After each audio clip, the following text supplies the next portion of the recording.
have a seat. We are about to start our city council meeting. Please have a seat. We need quiet in the we need quiet in this room so that we can start our meeting.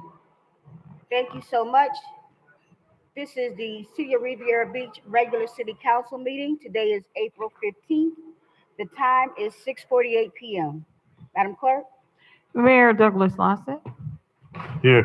Chairperson Shirley Lanier, Here. Chair Pro Tem Kashamba Miller Anderson, Councilperson Bruce Guyton, Councilperson Dr. Spiritus, Councilperson Davis Panier, Here. City Manager Jonathan Evans, Present. City Clerk Deborah Hall is present, City Attorney Don Wynn. Here. Madam Chair, you have a quorum, you may proceed. Thank you. I still need quiet from the audience, please. We're going to have a moment of silence followed by the Pledge of Allegiance. But before that, before I begin this evening's meeting, I would like to take a moment. Please, I need quiet. Take a moment to recognize the lives and legacies of two remarkable individuals who have made a lasting impact on our community. First, we honor Captain Patricia Armour, a true trailblazer who made history as the first Black female fire captain in the city of Riviera Beach and all of Palm Beach County. Her leadership, courage, and dedication to public service helped pave the way for future generations and will forever be a part of this city's history. We also recognize Leontine Brown, a dedicated community leader and advocate who worked to elevate the narrative of African American civil engagement and organize peaceful, large-scale demonstrations across the country. Locally, she remained deeply involved in civic and community organizations, contributing her time and leadership to initiatives focused on equity, empowerment, and public service throughout Palm Beach County. Both women exemplified leadership, service, and a commitment to uplifting others. At this time, I ask that we all join together in a moment of silence in honor of their lives and their lasting contributions.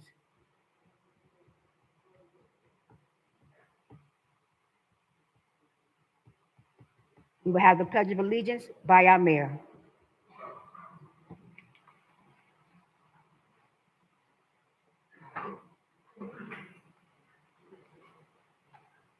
I pledge allegiance to the flag of the United States of America and to the republic for which it stands, one nation, under God, indivisible, with liberty and justice for all. Thank you. Are there any additions, deletions, or substitutions for this agenda this evening? Yes, Madam Chair, Yes, sir. I would like to add two items. One is the reorganization, a discussion of when we're going to reorganize the city council. Can you hear me? Yes, go ahead. Okay, I said I would like to add two items. One is a discussion on when we're going to reorganize the city council, have the reorganization meeting. And the other one is we got an email from the city manager regarding extending an outside counsel's contract. I'd like to add that to the agenda as well for discussion. What was the first item? Reorganization of the city council. Discuss when we're going to do it, not tonight. I don't plan on doing it. So both of these items are discussion items. Yes. No objection. And no, number two is, I'm sorry. number two is, What, my second item? yes, sir. The discussion of the extension of Mr. Gaines' contract.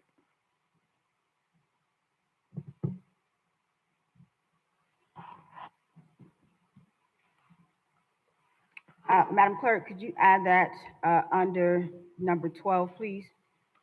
Yes, Madam Chair, Yes, go ahead. wanted to add under a presentation, a brief presentation on the All-American City Award. Under presentations? Yes, Madam Chair. Just 1 second. Mhm. All-American, City Award. Madam Chair. hold on 1 second, sir. Okay. Madam Clerk, that'll be 6D. hold on a second, Commissioner Guyton, Commissioner Davis Benir. I just wanted to know if I can add, change 6B to 6A, so that my, young man, I got a bunch of young people out here that I get it, and that's what I mean. It's Yeah. a bunch of them, there'll be a lot of pictures and everything. I don't think so. Yeah. Okay, thank you. Okay. It's just to recognize them as a whole, that's it. Oh, we've done it before, but okay. Okay, Commissioner Guyton. Madam Chair. Well, I guess this is a question. I would like to move one item up on the agenda. Is this the appropriate time? Go ahead. I would like to move 12A up. Okay, we can add 12A to, Madam Clerk, we can add that as,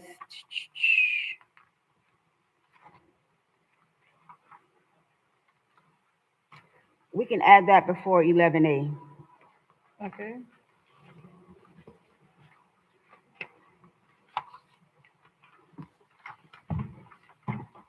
Any other additions, deletions, substitutions? A motion to approve the agenda as amended. We moved it right before 11A. It's the first item on the regular agenda. Oh, okay. Okay? All righty. Thank you. All right, very good. Any other additions, deletions, substitutions? I need a motion to adopt the agenda as amended. So moved. Second. Madam Clerk? Councilperson Davis Benir, Yes. Councilperson Guyton, Yes. Chair Pro Tem Miller Anderson, Yes. Councilperson Dr. Spiritus, Yes. Chairperson Lanier, Yes. unanimous vote. Madam Chair, Yes, go ahead, sir. I'd like to make about roll call. Can we have the clerk kind of mix it up sometimes? We go to same persons all the time. Councilperson Guyton, we follow the Robert's Rules of Order, and the names are called in alphabetical order, and the chairperson's name is called last. Okay. Thank you. We are at our consent agenda. All matters listed under this item are considered to be routine, and action will be taken by one motion. There will be no separate discussion of these items unless a councilperson so requests, in which event the item will be removed from the general order of business and considered in its normal sequence on the agenda. Are there any items on the consent agenda that you would like to be removed? Hearing none, a motion to approve consent agenda. So moved. Second. Madam Clerk?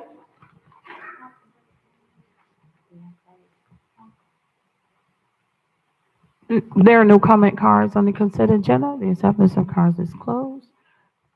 Councilperson Davis Benir, Yes. Councilperson Guyton, Yes. Chair Pro Tem Miller Anderson, Yes. Councilperson Dr. Spiritus, Yes.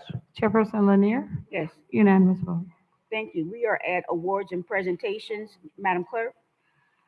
Madam Chair, we are on item 6A, Parks and Recreation Department recognitions of Chargers Elite 7v7 flag football teams and Chargers Elite cheer teams. Very good. Mr. Casey Young, this is just a introduction and a recognition for these young people. Am I correct? Good evening, Chair, Mayor, Councilpersons. Casey Young, Parks and Recreation Director. Yes, our item 6A is to recognize some of our youth that have been participating in some of our recreation programs. I will introduce Mike Pinkney, who is the Assistant Director for the Parks and Recreation Department. He will give you more information, more detailed information on the programs. Good evening, everyone. If I could, can I have my cheerleaders and football players come up and stand beside me, please?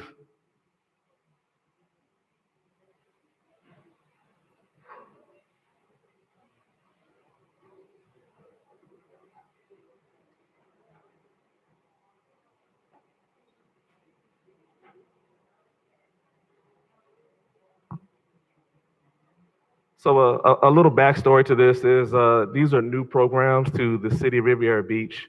Our 7-on-7 team is something that's new, our first year in existence. And our Charger Elite program for cheerleaders is their second year. So it's more of a travel team based type program, is to give these young athletes and young people an opportunity to compete at a high level. And as you see when you come up here, they have been doing very well and representing the city of Riviera Beach.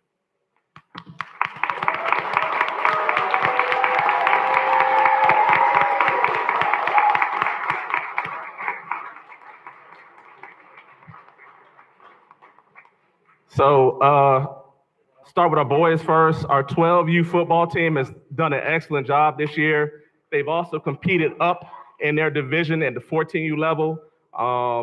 We're expecting big things for them coming up front. These programs also help the kids when they go to high school. These are some of the similar programs that they will run at that stage too. Our 14U boys, I don't know who has the trophy. Someone has the big trophy for the boys. On March 28th, our 14U team won a tournament. So they competed against top teams in South Florida, and they come out with a great victory in the championship. So I want to applaud them.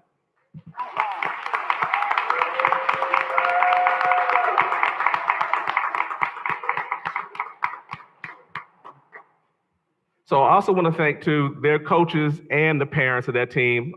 As you know, these programs, they can have up to 12 to 15 hours of participation time in the program. So it is a dedication to not only our students and athletes, but also to the family. So I do appreciate them too. Thank you so much. Congratulations. So now to our ladies, all right? They have been excelling at a high level, all right?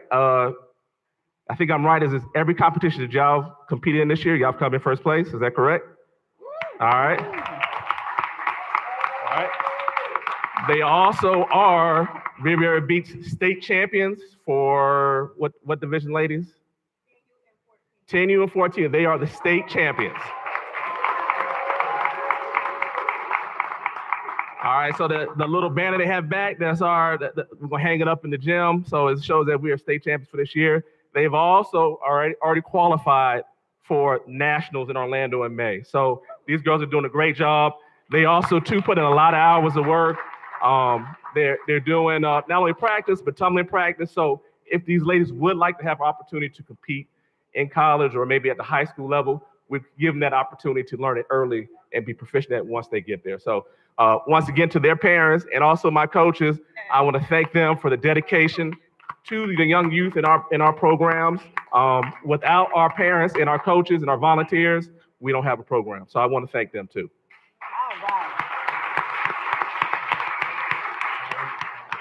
All right. So these programs also too will lead into our charger programs in the fall. So we also look for them doing big things. But the big point about this is we all Riviera Beach here. All right, everybody's a success. Without every department here, this would have been a big success. From procurement to all other departments, we all come together to make this work. So I want to thank everybody. Thank you. Thank you so much. I think that you guys can step outside for pictures. Again, thank you for this opportunity, city manager and council, for providing support for these young athletes in the Parks and Recreation Department, and we continue to do bigger, better things. Thank you. Thank you.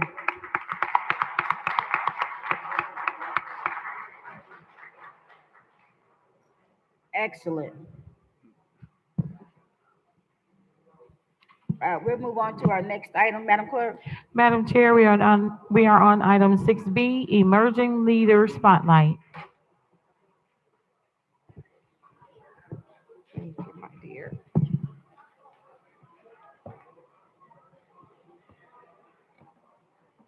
Good evening. Tonight we want to recognize our April Emerging Leader, Mr. Amari Benjamin. Would you come forward? Miss Latoya Benjamin. Miss Latoya, would you come up, please? He was nominated by Miss Latoya Benjamin. It is with great pride and sincere admiration that we recognize Mr. Amari Benjamin as one of the City of Riviera Beach's emerging leaders. Amari Benjamin is a remarkable graduating senior who has distinguished himself not only through his achievements, but through his character, compassion, and integrity he brings to everything he does. I can attest that he is a very motivated young man. He completed all of his high school requirements in 3 years and is graduating a year early from Riviera Beach Preparatory and Achievement Academy. We are very proud of him. Amari's commitment to service is evident through his active involvement and leadership, including being named the Youth of the Year for the Riviera Beach Boys and Girls Club, a well-deserved honor that reflects his positive influence and dedication to uplifting others and being a true leader. At Riviera Beach Prep, he participated on the varsity basketball team. He's a part of the WPRP video production program, and he has made honor roll each 9 weeks that he's been at Riviera Beach Prep. And I can attest to that because I am his school counselor. With a heart for helping those in need, Amari Benjamin took the initiative to organize a blanket drive to support individuals experiencing homelessness, addressing a critical need in our community with empathy and purpose. This act of service is just one example of how he leads, not by words alone, but through meaningful action. What truly sets Amari apart is his resilience and his desire to create a lasting positive legacy. He inspires those around him by leading with kindness and encouraging others to give back. As he prepares to take the next step in his journey, with plans to pursue a degree in mechanical engineering, hopefully at FAMU in Tallahassee. Yes. We are confident that Amari Benjamin's determination and passion will continue to drive meaningful impact both within and beyond our Riviera Beach community. He did receive a full scholarship to college, and he also received the Buffalo Soldier Scholarship from Palm Beach County. So on behalf of the city of Riviera Beach, we proudly celebrate and congratulate Mr. Amari Benjamin for his leadership and service. His future is bright and his impact is already being felt. Congratulations, Amari. We wish you the best. All right.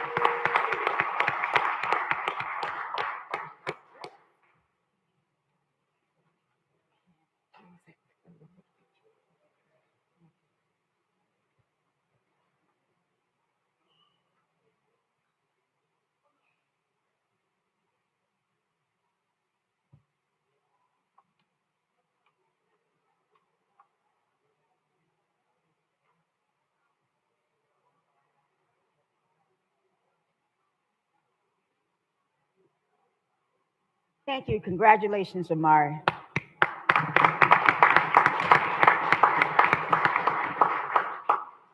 Our next item, Madam Clerk. Madam Chair, we're on item 6C, recognition of Major Josh Lewis upon his retirement from the Riviera Beach Police Department.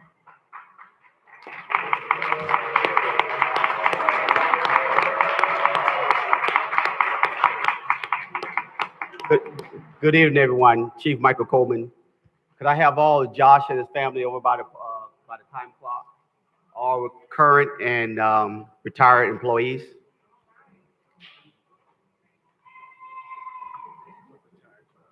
Yeah, you look retired.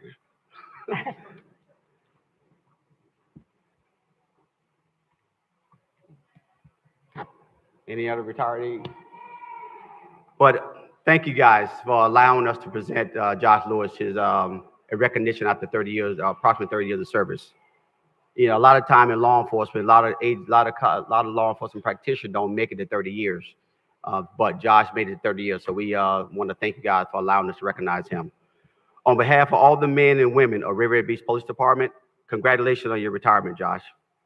After 30 years of unwavering dedication and service, Major Josh Lewis leaves behind a legacy that would never be forgotten. He rose through the ranks to achieve an executive leadership role and has notably served as the interim chief of police in the city of Riviera Beach. Throughout his career, Major Lewis has consistently demonstrated integrity, strength, and a deep commitment to the community and his colleagues.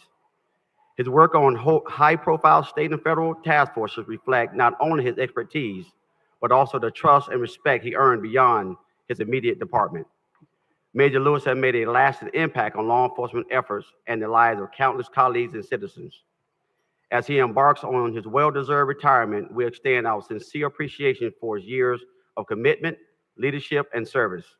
His efforts have been instrumental in shaping the department to what it is today, and his legacy will continue to inspire future generations. We wish him continued health, happiness, and fulfillment in the new chapter of his life. Congratulations, Josh, for the approximately 30 years of service. Chief Gordon, can you show Lewis and the family what we was able to get him for his retirement? A lot of times we go through the ranks of our 30-year career, we lose all our medals that we have on our body. So we was able to find a lot of the medals that Josh wore over the course of his 30 years, and we want to memorialize that in a plaque or a shadow box. So,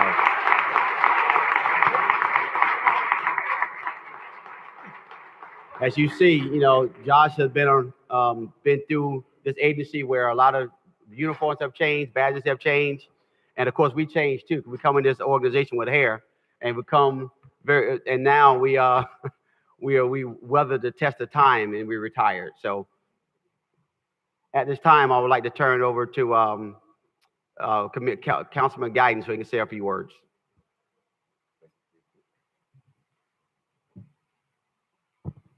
Thank you. As soon as Mr. Lewis, Major Lewis, get done with his photo, I'd like for him to come over here.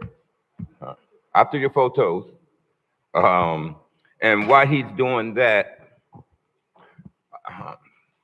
when I was informed that Major Lewis was about to retire, I could not let this opportunity pass. Major Lewis has been in this community, as indicated, close to 30 years. That is a lifetime. And for him to survive in the city of Riviera Beach for 30 years, that is a major accomplishment. Let's give him another hand.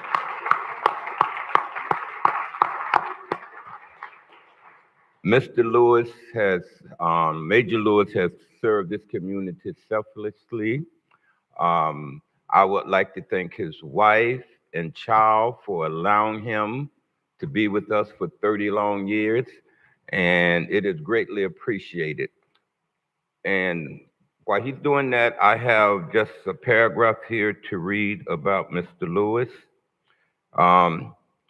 Major Lewis is a highly decorated law enforcement leader with 30 years of service with the Riviera Beach Department in Florida, where he rose through the ranks from patrol officer to major and ultimately interim police chief.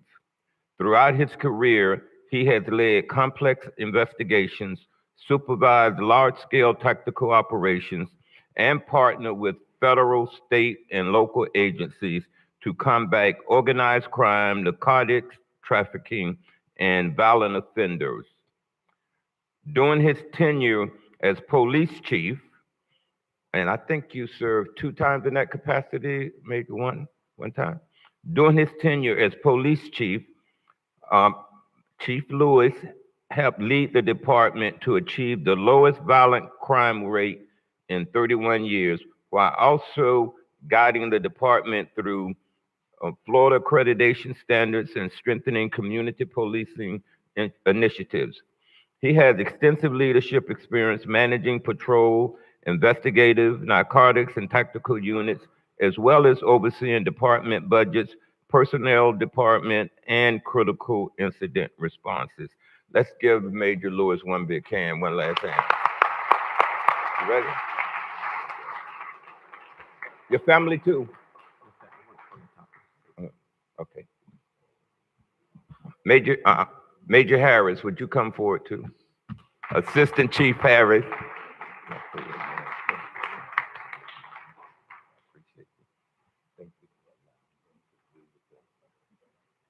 Assistant Chief Harris, would you say a few words before I make a presentation?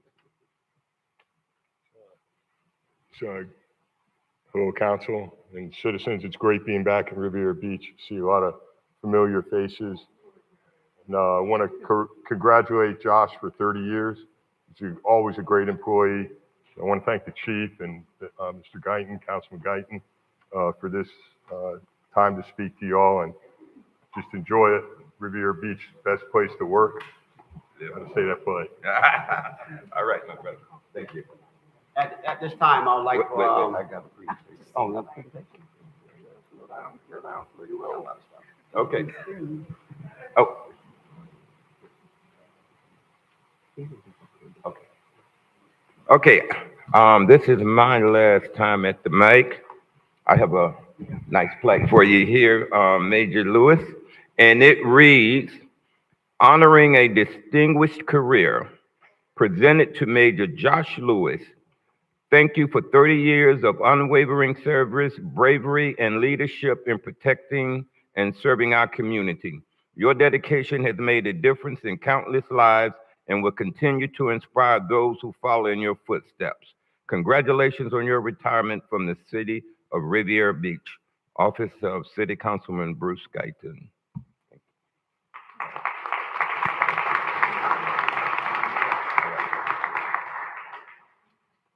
At this time, Josh, I know 30 years is a long time, but can you give us 5 minutes more, 10 minutes to say a few words to the people who respect you and it came out to honor you? Hello, everybody. This is definitely, it's lack of words, but I want to thank Councilman Guyton. I want to thank the council and staff that helped put this together. It's an honor to be here. I want to thank my family for allowing me to work so long in such an environment that requires you to miss holidays and special events and stuff. But I did it for the community because I love the community. I love you guys. I love serving in Riviera Beach. I would never work anywhere else. And it's been a pleasure to be a part. I consider myself a stakeholder. I'm not just a guy that came to work for 30 years. I'm a guy that became a stakeholder in this community, and I'll never forget it. To the cops of Riviera Beach, they're the best. They're the best of the best, and I've watched them. I've watched them 3 decades ago when they had very, very little to work with, and now they have more than anybody in the county. So it's a testament to how much we've grown. And if they were doing so well with less, look how they're doing now. They're great. So to the Riviera cops that I work with, I love you guys. I'll always be here for you. I want to give a special thanks to my mentor, Dave Harris. I couldn't have done anything without his support. So I thank him for that. And I want to thank Assistant City Manager Kevin Coppin for guiding me while he was here as well. He's a class act, and I really appreciate him. So once again, I'll keep it short. Thank you, guys. I really appreciate you. It's bye for now, but not gone. So thank you.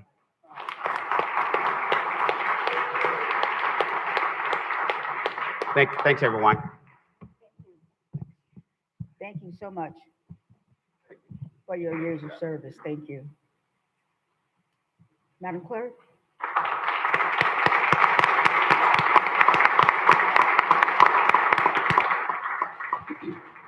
Madam Chair, we are on item 6D, All-American City Award.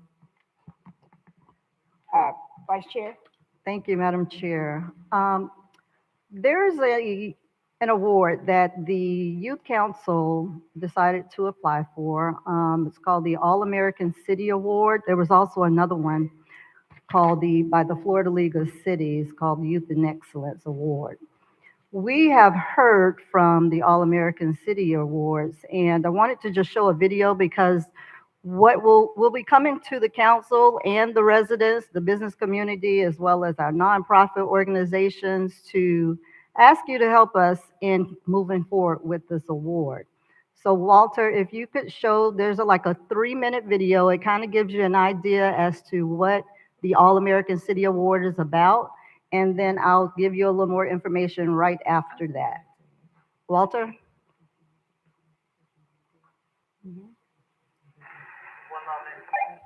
So I'll go ahead while he's pulling that up. Just to give you a little background information, the All-American City Award was built on a belief that has only grown urgent over the time. For the past 75 years, they have invited communities to earn this recognition, basically apply for the award. This is the first time that I'm aware of that we've applied for the award, but it has become a very important award, and I do believe there have been some that are down here in the South Florida area that have won it. So we're looking forward to being able to represent the city of Riviera Beach. You can go ahead. City Awards. Every year, the National Civic League recognizes Can you 10 turn it up? communities across the country with the All-America City Award. This first time All-America City is Lamarck, It's the All-America City of Watkinsville, Georgia. The 8-time All-America City of Roanoke, Virginia. Newport,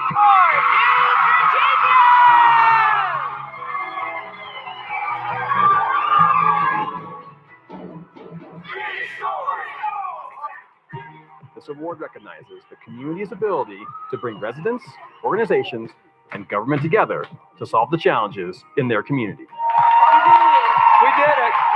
The experience has been great. I feel that this has been a great place to learn, to grow. This experience has been amazing, and I have to say, like our team has grown closer through this experience. Oh, it's been amazing. I've gotten to meet so many new people from other cities. I think it's just been really wonderful to get to see all the great things that people are doing around the country. From the sessions that we have of working and having dialogue with one another, to the skits and the practices that we come up here for, it's life-changing, it's moving. The main thing that I take away from it is the relationships that we're making, as well as connecting with other cities. Each city is what strengthens America. Each town, each hamlet, that is what makes America strong. You are all what makes America strong. We have police officers in there, we have our youth commissioner, we have Rotarians, we have city administrators, and just talking as everyday folks who believe in our communities, the power of change, sharing ideas and best practices. It's really a beautiful thing. Let's roll up our sleeves. Let's work shoulder to shoulder. Let's figure out what the hard problems are and let's take them on.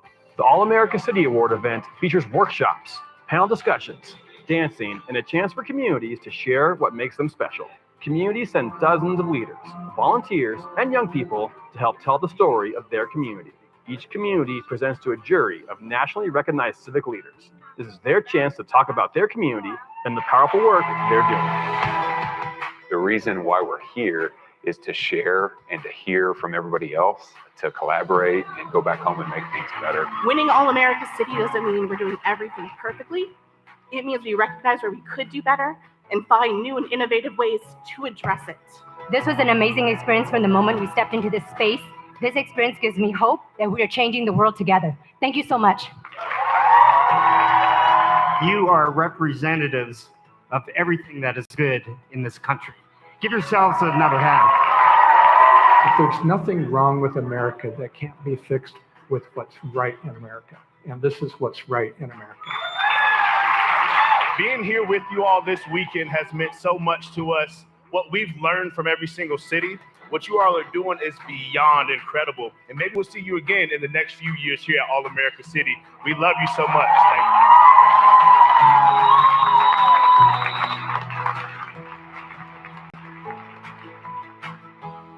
And Walter, if you can show the map that I sent you, there's a map that shows the number of people who are now considered the finalists. And there's 20 finalists, and I'm happy to announce that the city of Riviera Beach is one of the 20 finalists from across the country. Woo!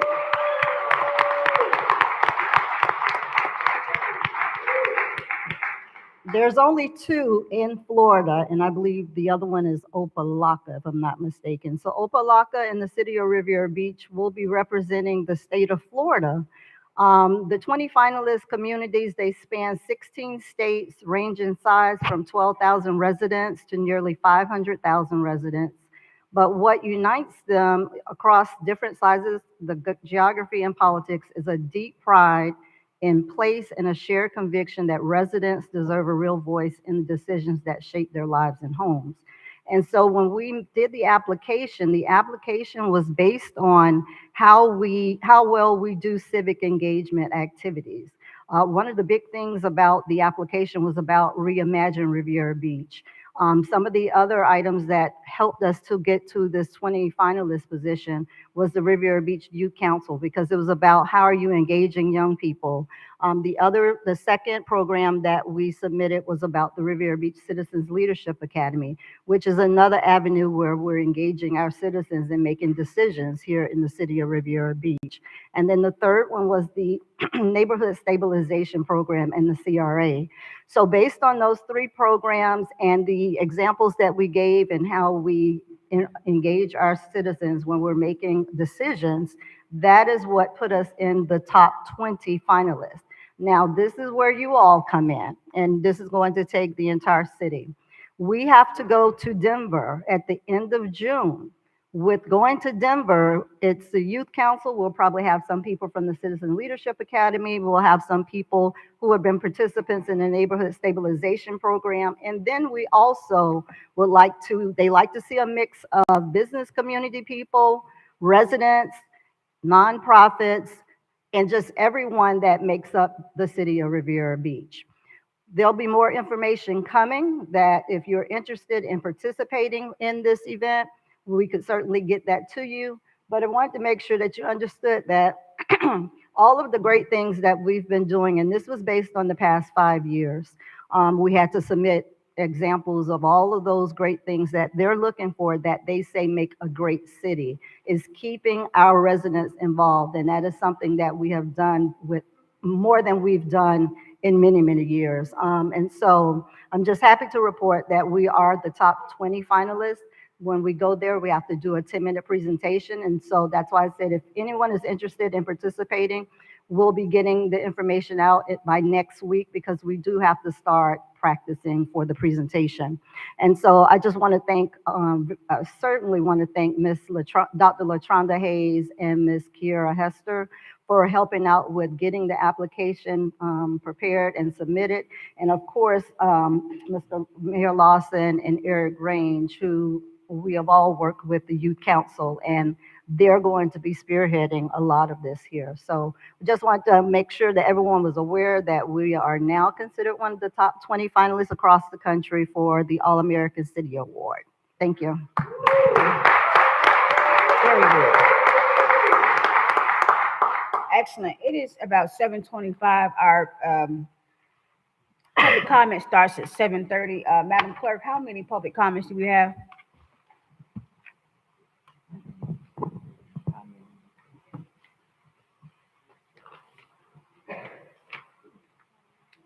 We have 30 comment cards, Madam Chair. Oh, we will start our public comment. You can make an announcement at exactly 7:30 that the comment card portion is closed. If you're here and you want to do a general public comment, you can get your cards in the next 4 minutes to be able to do that. Can you call? Public comment shall begin at 7:30 unless there's no further business of the City Council. Please be reminded the City Council has adopted rules of decorum governing public conduct during official meetings, which has been posted in the front. In an effort to preserve order, if any of the rules are not adhered to, the City Council chairperson may have any disruptive speaker or attendee removed from the podium, from the meeting and/or building if necessary. Please govern yourselves accordingly. Madam Clerk, you can call the first 3 individuals, residents up for public comment, please. Madam Chair, the first speaker is Annette Dragon, followed by John Miller and Lloyd Brown.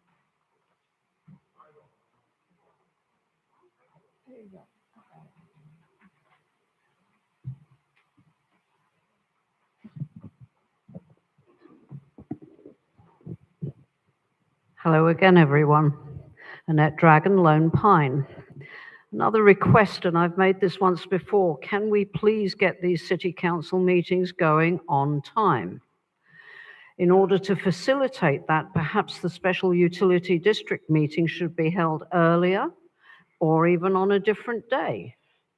Secondly, Since the agenda was published, there should be no additions to the agenda at any of the City Council meetings. That's time wasting and adding time not only to you as councillors, but to us as the public.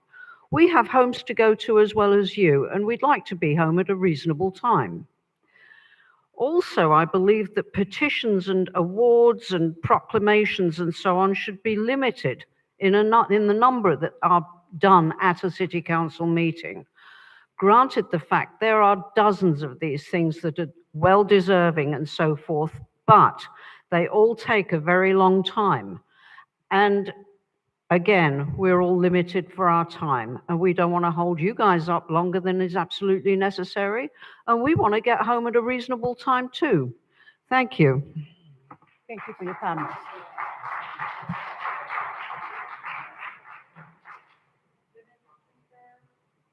The next speaker is John Miller, Lloyd Brown, and then Robert Silva.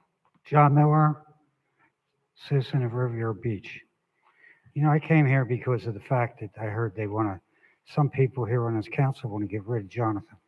We went through this 9 years ago. What's this, Groundhog Day again? We were called the city in crisis back then. We don't need to do that again. We have good people here.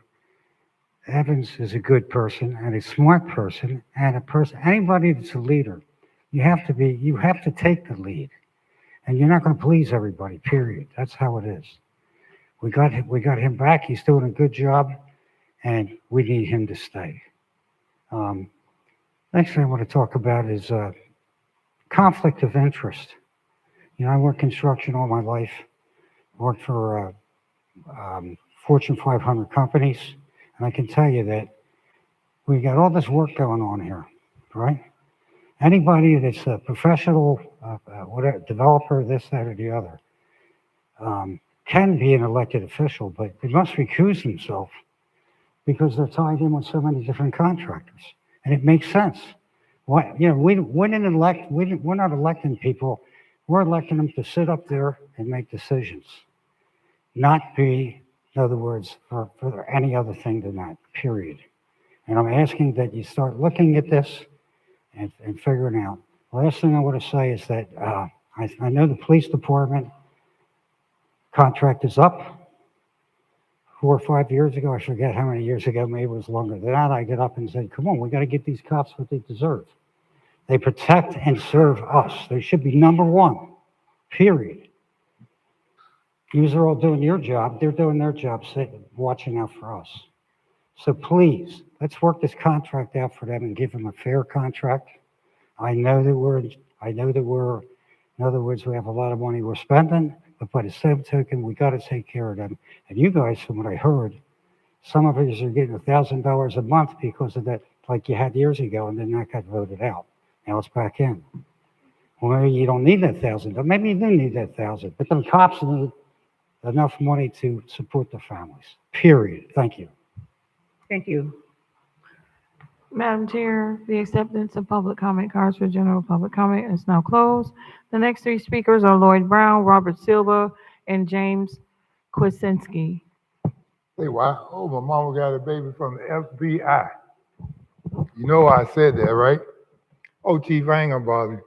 But you know what? I'm gonna tell the people out there that's in the city, because you people ain't gonna do nothing for them. Let me tell you, citizens, anytime you spend a dime in these other people's stores, I mean, every dime you spend with these other people, I mean, you starting to destroy your own neighborhood, whether you know it or not. Every dollar you give them, it goes to the demise of your own neighborhood. Not only for you, but for your kids and your kids' kids. So I'm saying these stores you shopping in, they don't charge, they don't have receipts. So you don't even know what the stuff is. And then another thing, I ain't trying to get on you, you know what I'm talking about, but if a man is on the corner and he has a can of beer and it's in a bag, okay, that's showing you that this man respects you. So it's like, that'll be the man that's gonna save your life one day, whether you know it or not. But if you go up there and throw this man or whatever and do what you're gonna do to him, anybody that acts with an attitude toward people, I don't care if it's the police or anybody, you don't get a good return from that individual. And I'll be honest with you, you know, I used to go over the bridge, underneath the bridge, and I used to swim like from high tides to low tides. I used to snorkel. I used to run over there and then go to the gym and come back. It's a shame that I went over there and the tables aren't even under the bridge no more. And you know, these people, they say, well, at least we can go over there and play dominoes and drink beer. Well, they did the Indians like that. They let them drink beer. They said, oh, y'all can have the property, the land, everything. And if we keep these people in here, eventually, we ain't gonna be able to come over Singers Island under that bridge. Because they haven't said anything about what's going on under that bridge where they closed down them tables. None of them. It was the other mayor we had here, not Felder. He would have been over there standing over Singers Island saying, come on, man, you got to let my people, they live in the neighborhood. They've been going here. I've been going there 70, well, I'll be 72, let me see, 62 years. Since I was 10 years old, I've been going over there. And now here it is. I can't go over there no more, but you want me to re-nourish the soil, the sand over there with my taxes. I don't see why. Eventually, what you're gonna do, we ain't gonna be able to come over Singers Island with these people here because they act like they don't really care about what's going on in the neighborhood. And then when these people come in and bring a business here, you're not coming to my city. You live right by a work whatever place, you know, where people come in, labor. He live right next door. But he don't even get those people next door to come over here and try to get a job. And he right there by him, and that's the mayor. I don't want to forget this. Thank you so much, sir. The next speaker is Robert Silva, followed by James Kwasinski and Joy Africano.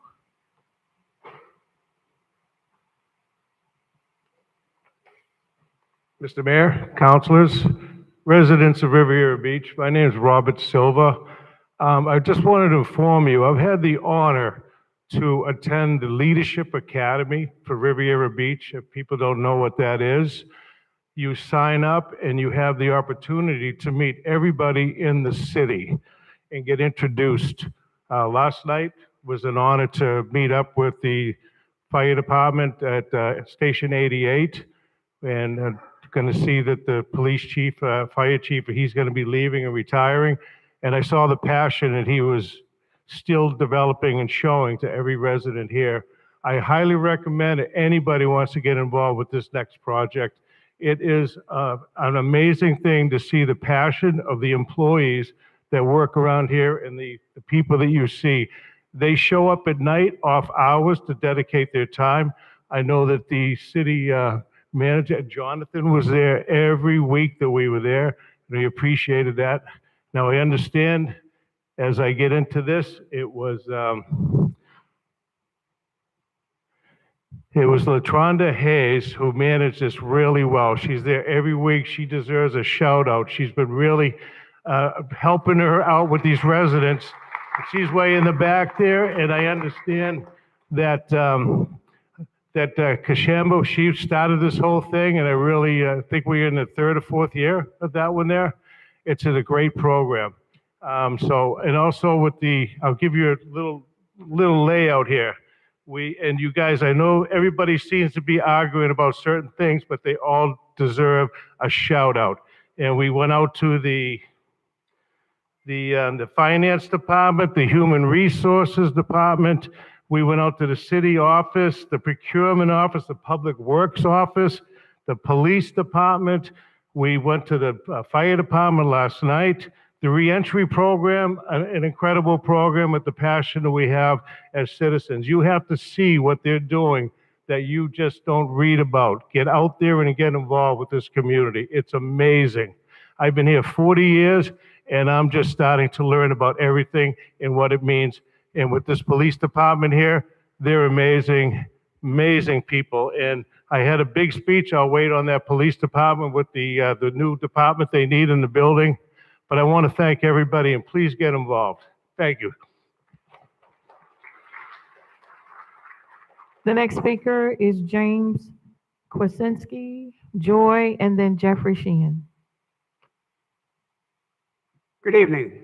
I'm a resident of Singer Island for 25 years. I'm living in my present high-rise condominium for 21 years.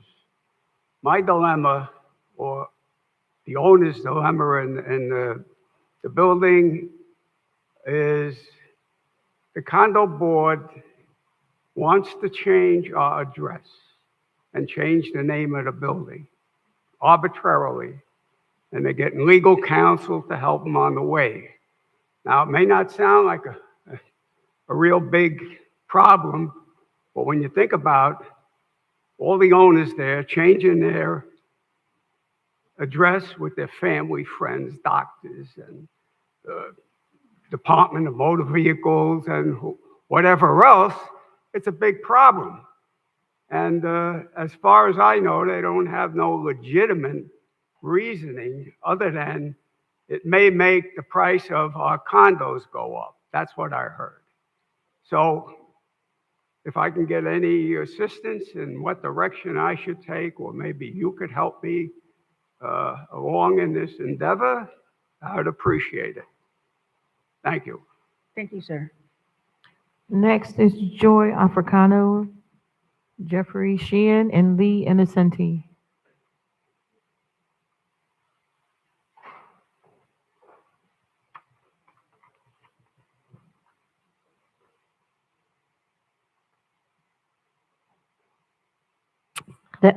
Hi, hot mic. I'm Joy Africano. I am here tonight. Thank you for having me. I'm here tonight as a biologist, a science teacher. I'm a nature tour guide, a snorkeler, a scuba diver, and a resident of Singer Island. I'm here to ask you to keep the building that is being proposed at 2525 Lake Drive, which is Blue Heron and Lake Drive, to keep it to a maximum. I mean, I would prefer nothing, but I understand money has been already spent to purchase the property. But let's not put in the 25-story building, that monstrosity that is the size of 2 football fields vertically. We're talking about a massive building right there where we have this amazing, unique habitat. And as a science teacher, I'm going to explain why it is we have this unique habitat there. And one of the reasons is the largest current in the Atlantic Ocean, is the Gulf Stream, is 1 mile from where we live here, which is unique to the entire eastern seaboard of the United States. So with the Gulf Current, which goes through the around the Atlantic Ocean, it comes up from also the Caribbean. This is where all the large animals, like from Finding Nemo, the turtles and all, are on that large current. So they, with the tides, come into that area. So you can get on a boat and go out in the ocean to scuba dive, but you can also just put on your equipment and walk into the water and see all the amazing animals right in that unique habitat. The other thing are the tides where we live here. There's high tides and low tides every 6 hours. So with high tide, the water, ocean water comes in, that brings in the animals, but also brings in nutrient-rich water, or nutrient-rich waters to feed the organisms that live in that unique habitat. And then at low tide, it's coming from the other direction, the estuary, and that too is nutrient rich. So they are well fed, and that's why so many animals are attracted there. What they're proposing is a massive building, putting in docks right next to this habitat, which would, of course, is going to interrupt and affect it. That's going to shadow this area with the 28-story building. I don't know if you know, though, the reefs that are there were human-made. There's some Eagle Scout projects that have been put there, and artists also put some artifacts in there. We need to preserve it. We need to keep it. And please don't put a monster building right next to it. We do enough damage to our environment. Let's save it, please. Comments? The next speaker is Jeffrey Sheehan, Lee Innocenti, and Mari Alexander. Good afternoon, City Council, Chairman, and Mayor. I'd like to talk about the previous project, 2525 Lake Drive. If any of you look at it and look at the study that was done for the shadow study that's online, that starts at 9 o'clock in the morning. Last time I know, but the sun comes up maybe 6:30. They, for some reason, decided not to show the early portion of the sunshade, which happens to shade this whole area that the previous lady was talking about. So if you look at the study online, ask for the complete study, not the one that they decided to publish. And obviously, you guys know that nothing over 8 stories makes any sense there over the most sensitive portion of the island there. 20 stories is ridiculous. You all know it. Now you need to do the right thing and vote against it if it ever comes up. At the same time, I live at the Amrit. The city employees and some council members knew that the developer was selling condos, not hotel suites, and turned a blind eye to it. We saw several times at city council meetings that you guys talked about it, and they just didn't do anything about it. The city let an inspection service, a private inspection service called CAP, do some of the city inspections there. For some reason, lots of those records are lost. They don't have it. Inspections are non-existent. Maybe they weren't done. Maybe they were done. Nobody really knows. The city building officials are not standing behind CAP and saying they need to go in and look at whatever's wrong. Many things have been brought up to them of what's wrong with it, whether it's sewer coming out of the pipes not being put in right, and they refused to even look at it. That's not what we expect from our city. At the same time, the HOA requested copies of the records and the plans, which they had the right to, and they had to sue the city to get their own plans. The city used a small section of the law to try and get around this that they knew at the time was wrong. It all had to do with how many units were there. There was under 350, not more than 350. They do it. They spent tens of thousands of dollars of our city's money going against the homeowner association and then settled. And they're probably going to have to pay our city attorney's fees too. So what I expect is Riviera Beach is a beautiful area with a great potential. Not a mess that's the way it is now. We expect you to do better. We expect you to do the right thing. I've talked to many of you, and I think you're on that direction. Riviera Beach needs to not play politics anymore. Singer Island is part of Riviera Beach. We love Riviera Beach. Thank you.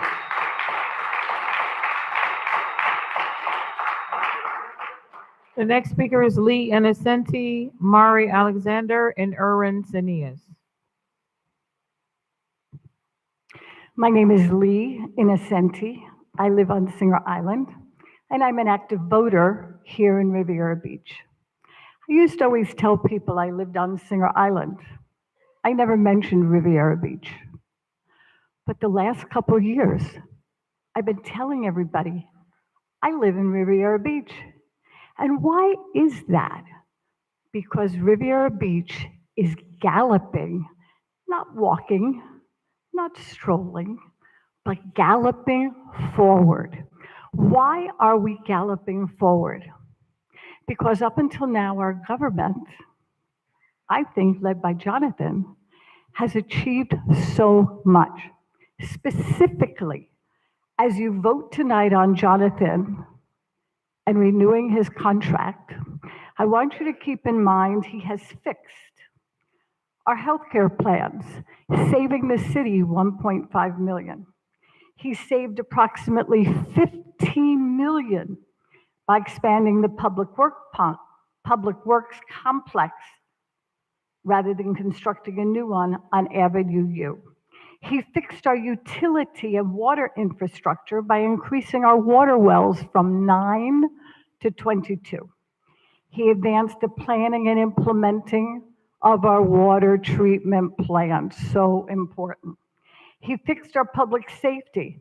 How about our police department reducing crime by 24% in the last year?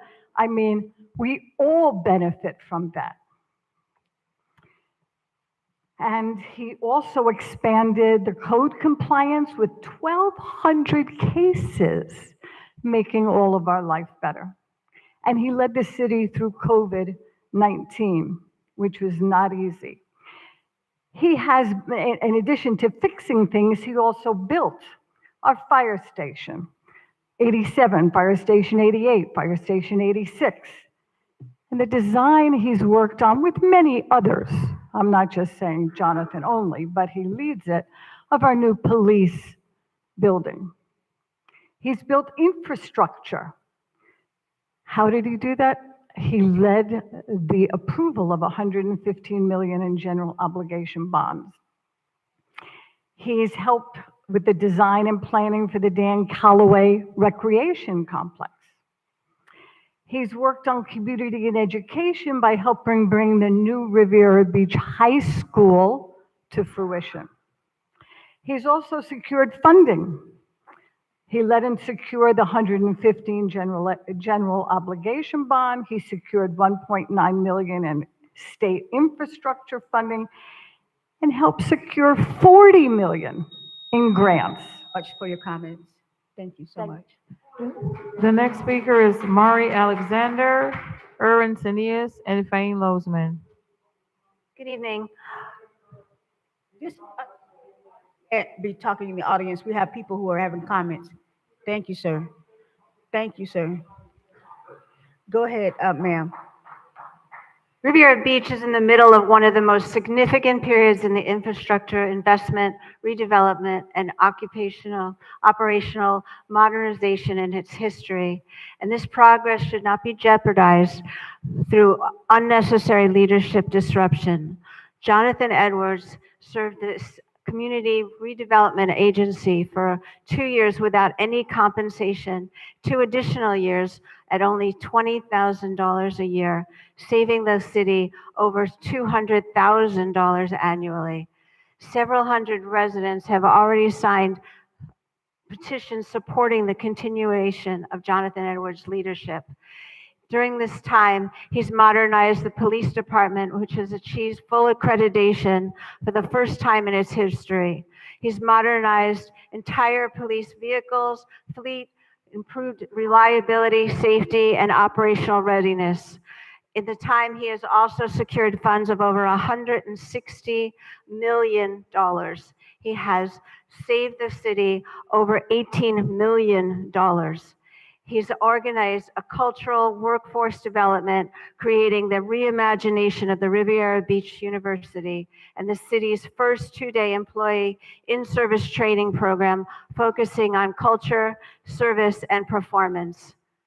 During this time, he's implemented cybersecurity upgrades of over $80,000 annually, modernized ERP, Tyler payments, and payments processing systems, and upgraded all the networks, firewalls, and wireless infrastructure citywide. With over the currently underway requiring continuation of the leadership, some of the programs he's now working on is over $394 million water treatment plants, $115 million GO bond capital programs, new police headquarters, fire stations, 86 underway, completed 87 and 88 fire stations, municipal beach park redevelopment, utility redundancy, substations, water and sewer mains project, as well as the multiple active redevelopment and housing projects. We need to keep him underway in his position so that we can accomplish all these. City of Riviera Beach is a wonderful place. We love everybody coming to the beach. We don't want to keep anybody out or any of this facilities and restaurants and wonderful areas and parks that are on Singer Island. We want you all there. We don't want anybody to be left out. Thank you very much. Thank you for your comments. Thank you for your The comments. next speaker is Erwin Senias, Fane Lozman, and then Erica Davis. All right, good evening, everybody. City staff, council, and of course, residents. My name is Erwin Senias, senior organizer with SEIU, Florida Public Service Union. We actually cover 193 of your employees under a collective bargaining agreement. I'm here today because I've had several issues that have come up from our members I've been trying to seek solutions on, and I feel I've been getting a little bit of the runaround, so I wanted to bring it to this forum to you guys. Want to begin some responses from our members and utilities. One, just feeling that there's been some inconsistencies in some of the job hiring, some of it being with some of our folks who have the proper experiences and tenure here, who have been overlooked for positions and things like that. Those inquiries have led to or prompted an investigation that we still haven't gotten the responses for. I've asked about it, been told that, it's been held up for whatever reason. So I'd love for those results to come out. The investigation was prompted on the director of the utilities just to look into those hiring practices, and we still don't have those results. And all that has also just led to just a low morale within our utility department, just in general. And I just wanted to get to a solution for that. Also, I received some calls from some of our Parks and Recs members who had a concern about safety when it came to a mobile stage, that they were given a very brief video to watch, and I've been told it's a very dangerous mechanism to take care of. I think it's a $200,000 piece of equipment that's being managed by folks that we're not really paying very much to, and not the sufficient type of training. I did reach out to Jonathan Evans, and to his credit, he did respond, long, lengthy email about things that were going to be done, including reaching out to Parks and Recs and special event planners to make sure there was a qualified vendor that could take care of that. But yet, lo and behold, the old school reunion just passed, and we had one of our members that was out there setting that stage up that they weren't properly trained on, and so that's a concern. And then also, lastly, a lot of our I got calls from members from our BTR, business tax receipt, and now permit tax, where that position was combined between the business tax receipts and permitting was combined.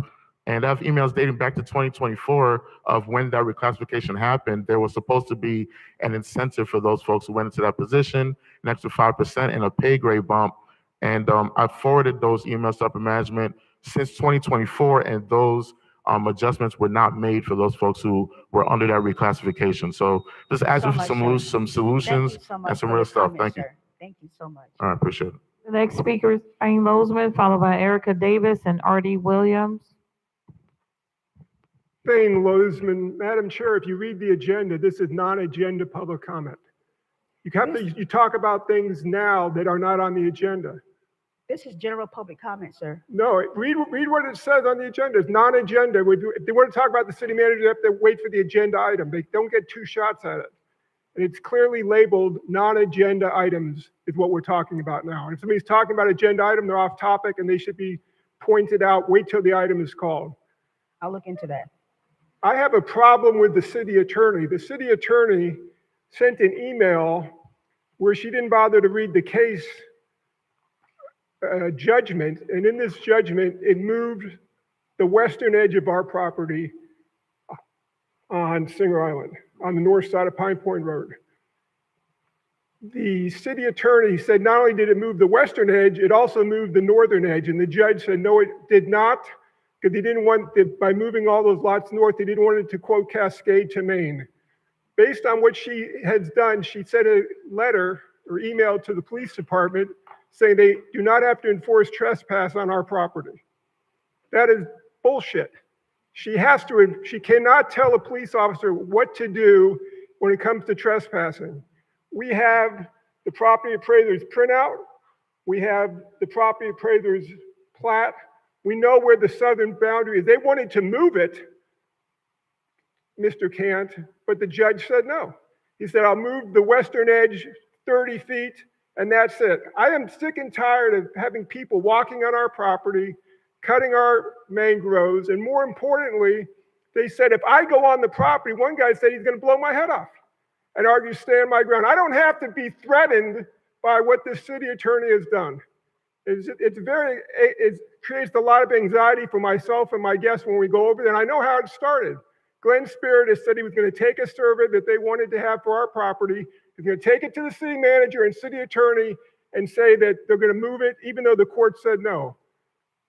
That is telling a city manager to do something individually without the council doing it as a whole. You just can't go moving people's property line because they want to have access to a beach that's on private property. What are we going to do about this? What are we going to do about it? I should be allowed to go on my property and not be threatened to get my head blown off by the guy on the south side of the street. What are we going to do about the city attorney competency that she is moving lot lines that a judge said we're not going to move? How are we going to address that? Are you going to censure your Glenn Spiritus for going around and telling a city manager to do something that wasn't before the board? We have to do something about this. I don't want to wind up dead from this guy blowing my head off one day because he says, oh, well, here, look at the city attorney's email. She says it's okay to go on my property. We need to do something about this today. Thank you very much, sir. Next speaker is Erica Davis, followed by Artie Williams and Madeline Irving Mills. Erica Davis, Riviera Beach. You know, I am sick of getting up here with this same stuff over and over again. Every 3 years, every time election season come up, we back at Jonathan again. And I am so sick of all the plotting behind the back to bring your outside friends, Lawson, in here talking about bull crap. When they come in here, all the outsiders, not citizens of Riviera Beach, coming in here begging for money, our money, for events.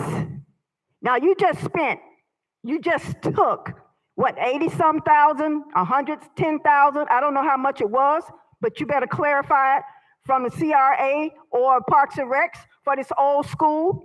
And we don't have any money like that. What did the city make off of that? Please tell me. But yet and still, you want to come over here pointing your finger at Jonathan. I'm sick of you all coming in here, stealing money indirectly, and then giving it to your friends from the outside. They're coming in here plotting to speak. They don't even live out here. All of this money that comes from out of our budgets to go to your friends for events, and we don't get any money out of them. We're sick of that. And going forward, I'm going to be the gatekeeper of all the finances like I've already been.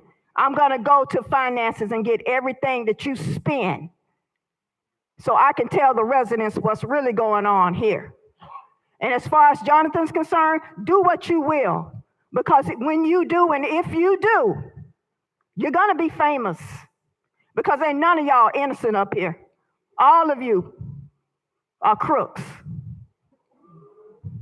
And we're sick and tired of the same old BS every time we turn around. And residents, I have 57 seconds. I want to let you know that all of these tall buildings, you're complaining about the one on Singer Island, but all the ones the developers putting up here on Broadway, guess what? We don't get any tax money on the other side. Only the CRA gets it. So I want you all to understand that. And you black ones on the west side, you're going to be priced out. As soon as they go up, the rent's going to go up, the taxes are going to go up, and you're going to be priced out of here because they're coming. Thank you. The next speaker is Artie Williams, followed by Madeline Irvin Mills and Margaret Shepard.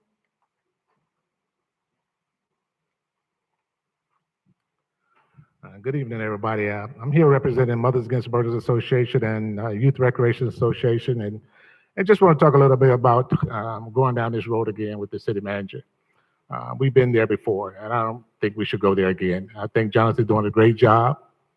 I think we should continue to keep him on.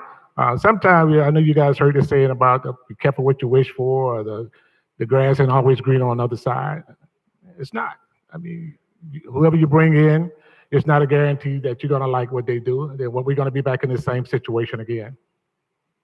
I see that the city is moving forward, and I think we should continue to do that. Every sign of trouble that somebody, and I'm hoping it's not personal reason, because if it's personal reason or agenda driven, then you're not speaking for us. Let it be something factual, because we don't want to have someone make a decision for us that we didn't give you the authorization to do. I mean, you guys represent, just one of you guys, you're one person, but you represent thousands of people. And collectively, you represent over 40,000 people. Your voice is for 40,000 people or more. And your voice is going to make a difference ultimately on the decision. But when you came into the churches and you made your pitch about wanting to be up there, you said you're going to represent the people. Listen to the people. Don't make this about you. Make it about the city. Don't make it about you. This is not personal. You're not going to agree with everything he does. He doesn't agree with everything you do. We don't agree with everything you do. And you don't agree with everything the people in the residency in the city does. But we got to work together. You guys are supposed to be a team. You guys are the general manager. He's the coach. You feel like he's not doing a good job. Now you want to fire the coach. And then the people who are the owners going to fire you. So we don't have to go through those things. I mean, you guys work together. I don't have a problem with anybody up there. But I have a problem when you want to continue to try to put the city in a direction to go backwards. I think we're making a great strides. And I was in a meeting last week in Palm Beach Garden. As soon as I walk in, they said, "Wow, Artie, y'all doing it again, huh?" This is what they think of us. You know, we're always in the news of something that's going to be hurtful to the city. Don't let that speak for us. You guys say we're the best city to live, work, and play. If you really felt that way, we wouldn't be here tonight trying to address this situation, because that means that you really don't believe that. You know, so if you're going to say that, mean that is going on today. So don't say it today if you don't mean that, because if you did, you would be trying to get rid of the city manager. Whoever is up there trying to do that. So I'm hoping that we can just work together as a city, continue to move forward. And I think we have a good foundation to do that. But don't let personal reason or agenda driven to make a decision that we all gonna suffer from, because we don't know who we're gonna get. Thank you. Thank you. The next speaker is Madeline Irvin Mills, followed by Margaret Shepard and Mike Jenkins. Yes, you do. Excuse me, ma'am. You can't have outbursts in the, I'm going to give you one warning. Go ahead, ma'am. Good afternoon, good evening, council, city manager, and I guess the city attorney is absent, or, you know. However, as a taxpayer and homeowner here in the city, I was very appalled to watch the meeting online and to hear Councilman Guyton openly display a legal issue that the city is facing now regarding an assistant chief. What bothers me is that he coerced, and I won't even say coerced because she's down with anything. The attorney to concur with this was a certain person there. That fact was not provable because of the fact that he said hearsay of Mr. Evans is telling the streets and all of this here stuff. That dais is very dignified, and we want dignified people to represent us, not bullies, not harassment of the manager, because not any time have I been notified of the plans of this board to terminate or negotiate a contract with our city manager, which you work for us. And that's what Mr. Guyton so eloquently put in perspective. He works for us, but Mr. Guyton forgets he works for the residents. And what bothers me the most is this chaos continues instead of rallying and cheering on the accomplishments that this man makes. This tireless and endless things of him being dedicated. He does not air our dirty laundry like Mr. Guyton does. He chooses to cover up just like a good leader would do, because he does not want to bring shame to the city to place it in a city of turmoil. Lies have been told, statements have been made, and it is the general public that hears these things, and we are frustrated. And I hate to say we, because I don't like when people get up here and talk for me, because I got a big enough mouth I can talk for myself. But I know the people that I do talk to, we're tired of the foolishness. Get along with the manager. He's progressed this city. Let's stay on this bright line train to let's move it forward.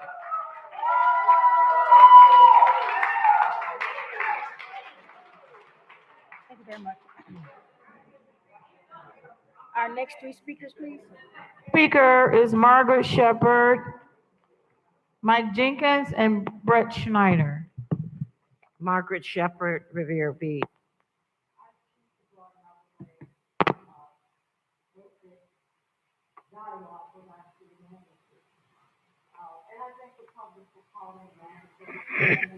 Need a mic. The mic for the podium, please. Go ahead, ma'am. No, it's still not on. Hold on a second.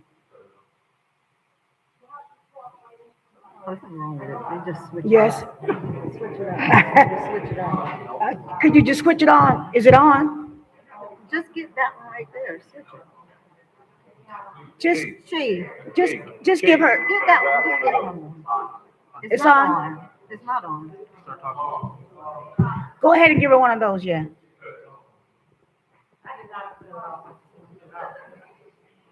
Thank you, Chief. Go ahead. You can start our time over. Okay, very good. Go ahead, ma'am. Margaret Shepherd, Riviera Beach. I want to go on a different level than some of the rest of them. And I thank the public for talking to me. I think a lot of them really kind of gravitate to me because I like to do the truth. Mr. Evans has never done anything for me. The things that I have to do in the community, it is my duty to go to some of the council people and gravitate to the city manager. A lot of people are upset with Mrs. Jacobs. I had to go to Ms. Jacobs a couple of times for things that happened over Lindsay Davis. I had to gravitate to Mrs. Julie Patel and get some things done in Lakeview Park. After she left, I had to gravitate to Mr. Spiritus. And then I had to gravitate to, when Summer was growing up, Miss Lydia Franks Edwards and Gwen Oaks. Keith Golden, I had to gravitate to him just the other week to take care of something with my little granddaughter. And of course, I had to gravitate to Bruce Guyton when my granddaughter was growing up. I'm saying to you, that is my duty as a citizen and as a caretaker of the city of Riviera Beach. I cannot indulge in such behavior. Mr. Evans is the city manager. You brought him back. It is my duty to not get into a fight with this manager. I think that Mr. Guyton did not think it through because if I'm thinking right, the charter say 3. You have to have 3 votes. If you look over here, you do not have 3 votes. The charter states, now you can get mad and say, the charter states you should not indulge in the city manager's business. What do we do now? We have to change the charter. I want to say to Ms. Urban, I am extremely sorry for how I reacted. It is my duty as a member of the city of Riviera Beach to try to pull the city together. Yes, they tried to silence me, but the truth is the truth. We should not be going down this rabbit hole again. What's going on is Mr. Guyton is his boss. It should be a mediation. Whatever should be. My mother used to say, whatever going in my house, keep it in my house. It's something going on. I don't think that Mr. Felder told a lie, but I think that we should not expose this man again. It's something happening we don't know, but we should not get involved in this mess. Thank you so much. The next speaker is Mike Jenkins, followed by Brett Schneider and Milo Despinish.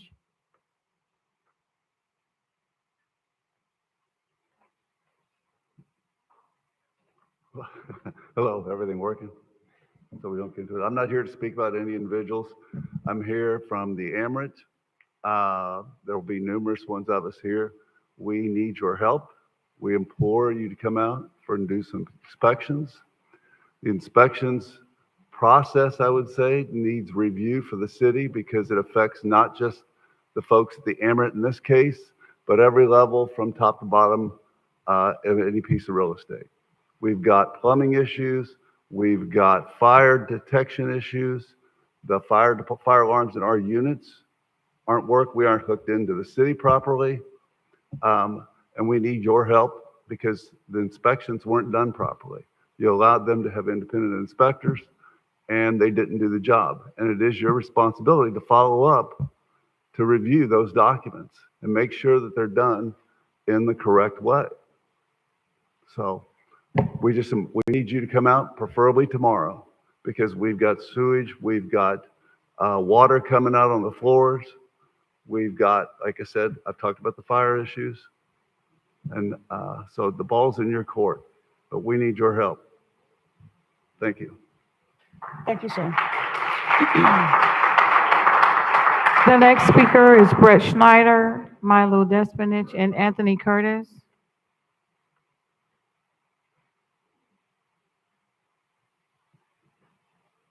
My name is Chris Hickey. I'm speaking for Brett Schneider.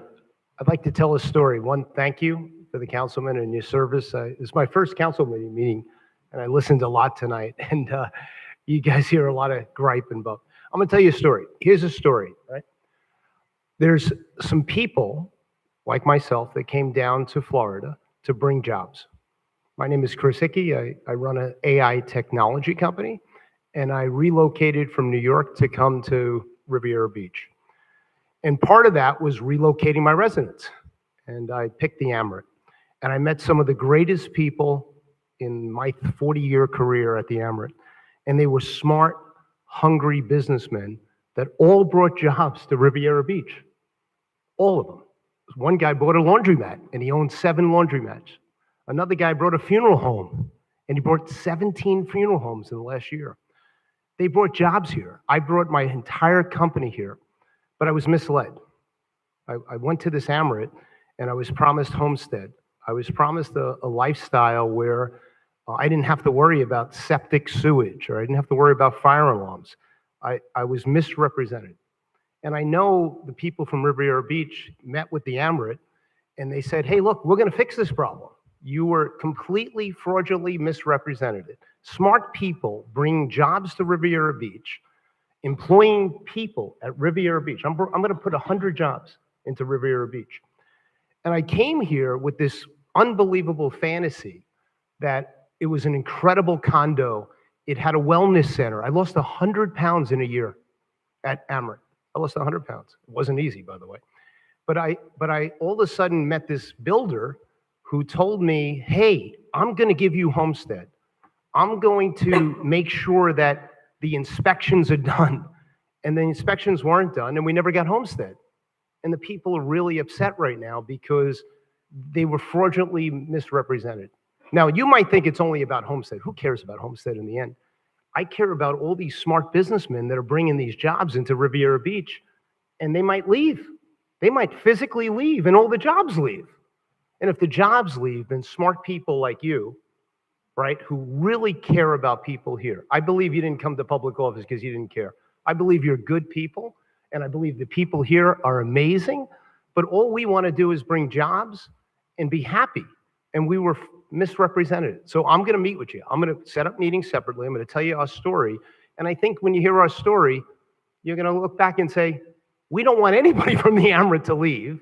We want to give them the homestead. We want to make jobs come to Riviera Beach, and we want to be happy. And I think you're all good people, and you're going to hear our story over the next couple of weeks. And I think you heard the stories tonight. And I think when you hear it, you're going to say, hey, we're going to solve this problem. Thank you. Thank you so much, sir.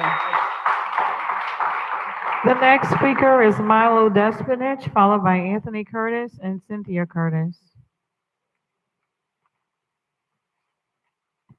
Good evening, Council, Mayor, and City Manager. I'm not going to repeat too much. You've heard a lot from my fellow neighbors, so I'll try to keep this a little short, but hit on one main point that's rather serious. So what you need to understand, we could have probably had another 140 of our fellow residents here, but we don't want to turn this into a circus. But what you need to understand, we have compelling evidence, and it's not pertaining to you, but that previous city people that they knew willfully and knowingly allowed this developer to sell hotel units as condos. We know it. We have evidence of it, but we're now trying to figure out a path forward. And we're not quite sure, where this is going, but we need your help to make this go away. And you need to understand something. You, as city officials, you take an oath. You're held to higher standards. I think you follow me.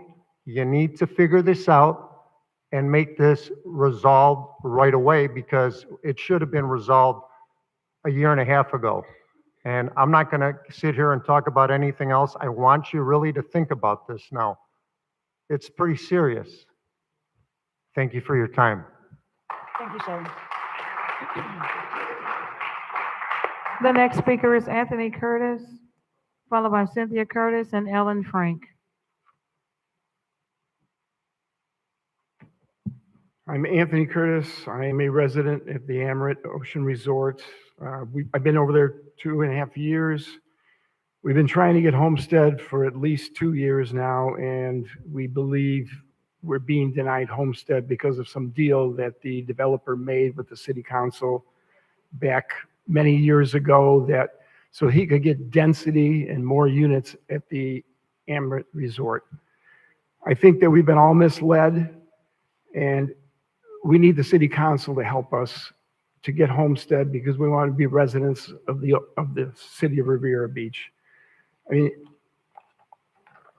I have personally, my condominium my condominium purchase agreement states that I can get homestead. So I was deceived from day one from this developer.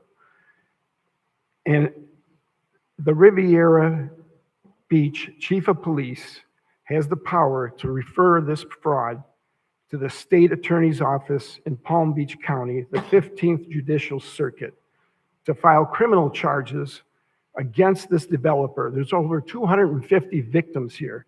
I believe this is the only way to get his attention. We have sewage problems like everybody else has said. We've had misrepresentation. I think it's time for the city chief of police to take this guy up and file criminal charges, and there's a way for you to do it. Thank you for your time. Thank you, sir. The next speaker is Cynthia Curtis, followed by Ellen Frank and David Frank. Hello, I just want to let you know I'm really nervous to do this on speaker. So I'm just going, so if I start shaking, just excuse me. So tonight I learned from the city that you're all trying to compete for the All-American City Award. And in order to be able to compete for this, one of the components is to protect everybody's civil liberties. With that being said, today I stand in front of all of you to tell you that our civil liberties at the Amerant Ocean Resort are being denied. One basic civil liberty. And I know this is going to sound silly, but it's called mail. I cannot get mail at my home because the city of Riviera Beach officials who gave our parcel numbers to Palm Beach County to collect condo taxes, and they're glad to take $50,000 or $40,000 from us. But when I asked to just get mail put in my mailbox, all of us here could not get mail because the city wants to play a game and say it's a hotel when they know that they have residents there. So what happens is voter fraud. There are people that are missing their ballots. There are people that are missing their credit cards. There are people now sitting here that are missing their birthday cards or unable to get their children's cards from their grandparents. Because what? The city of Riviera Beach wants to play a game and not tell the United States Postal Service that yes, in fact, there are condominiums in there. All I'm asking for you today, if you want to compete for this All-American City Award, give us our civil liberties.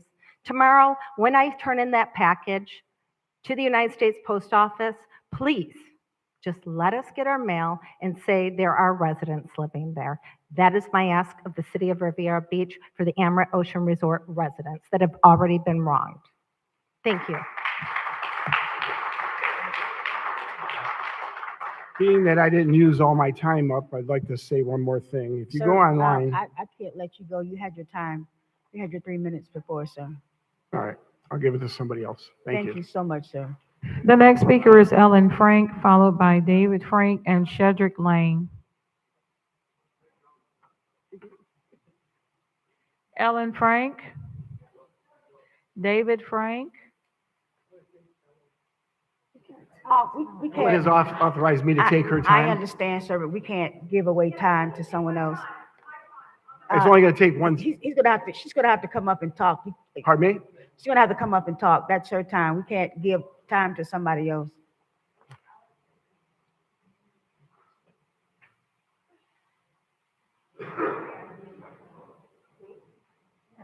He's gonna talk for me. I have a sore throat. So here, it's online for everybody to see that Dilip Bharat hosted a meeting at the Amerant Ocean Resort. He was honored as a host at a panel discussion mixer, Looking Who's Investing in South Florida 2018 Global Business Alliance. He goes on to say that the Amerant will also offer buyers the investment opportunity of a rental program and homestead exemption. That's why I want you to file criminal charges against this guy. You want to read it? It's right here. It's online. You can read it today. He's still advertising that we can get homestead. There's a police officer in the back, so could you please, talk to him about that? Who's the next speaker? David Frank, Shedrick Land, and then Sharice Quattel. Hello. Hello.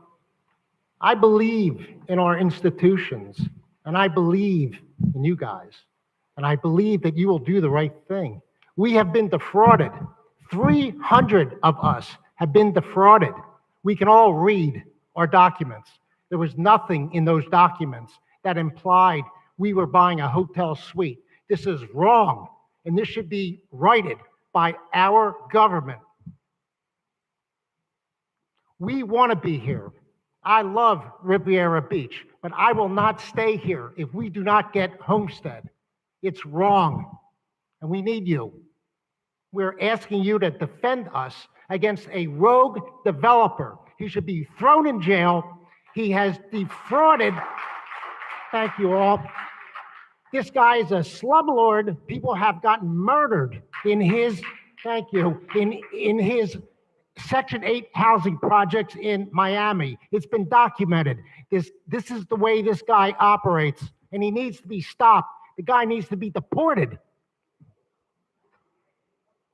He has come to this country and has taken advantage of our laws that were made for the good, for the people who needed it, for the people who can't defend themselves. We will defend ourselves. We, the people of the Amerant, will defend ourselves, but we need you, and we need you to change your docs. We need homestead, and we need our property to be residential, not a hotel suite. You don't put a laundry in a hotel suite. Thank you. Thank you, sir. The next speaker is Shedrick Lane, followed by Sharice Quattel and Dino Ladati.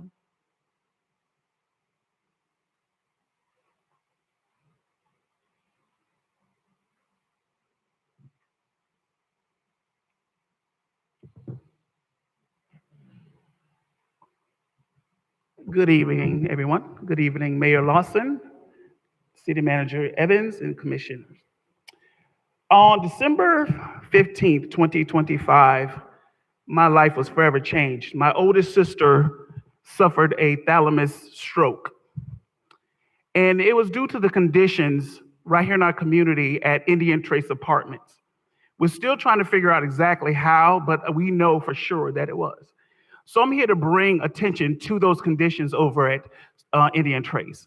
And I just want to acknowledge that I really appreciate the Mayor Lawson and City Manager Evans for their quick response in responding to those conditions. We have people living in deplorable conditions. people living with black mold. You can hear stories of people passing out. And these people retaliating, these big time developers retaliating because we reached out to them. These people, you should see some of these conditions. As a matter of fact, if you saw Channel 5's coverage on Monday, you saw that. And if you haven't, I encourage you to go to YouTube and look at that video. You would be disturbed at what's going on. That's why we're here to ask you to stand with us. On May 2nd, we're going to stand out and protest. Because if you think Amherst is bad, you know, their ceiling like a black carpet. Seriously.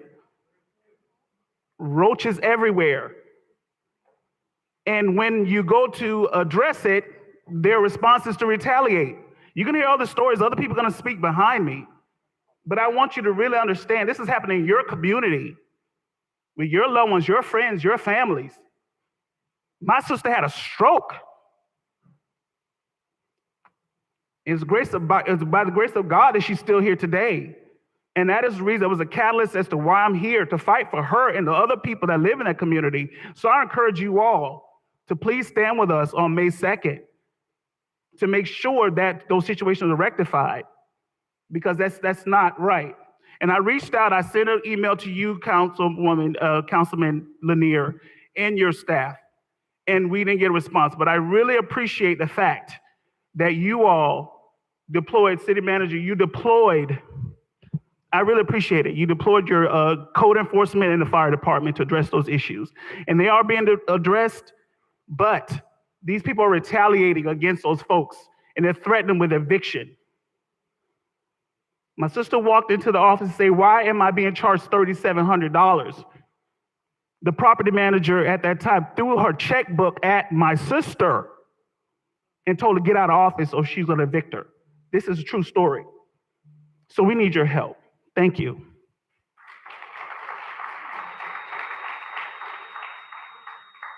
The next speaker is Sharice Quattel, followed by Dino Ladati and Cindy March.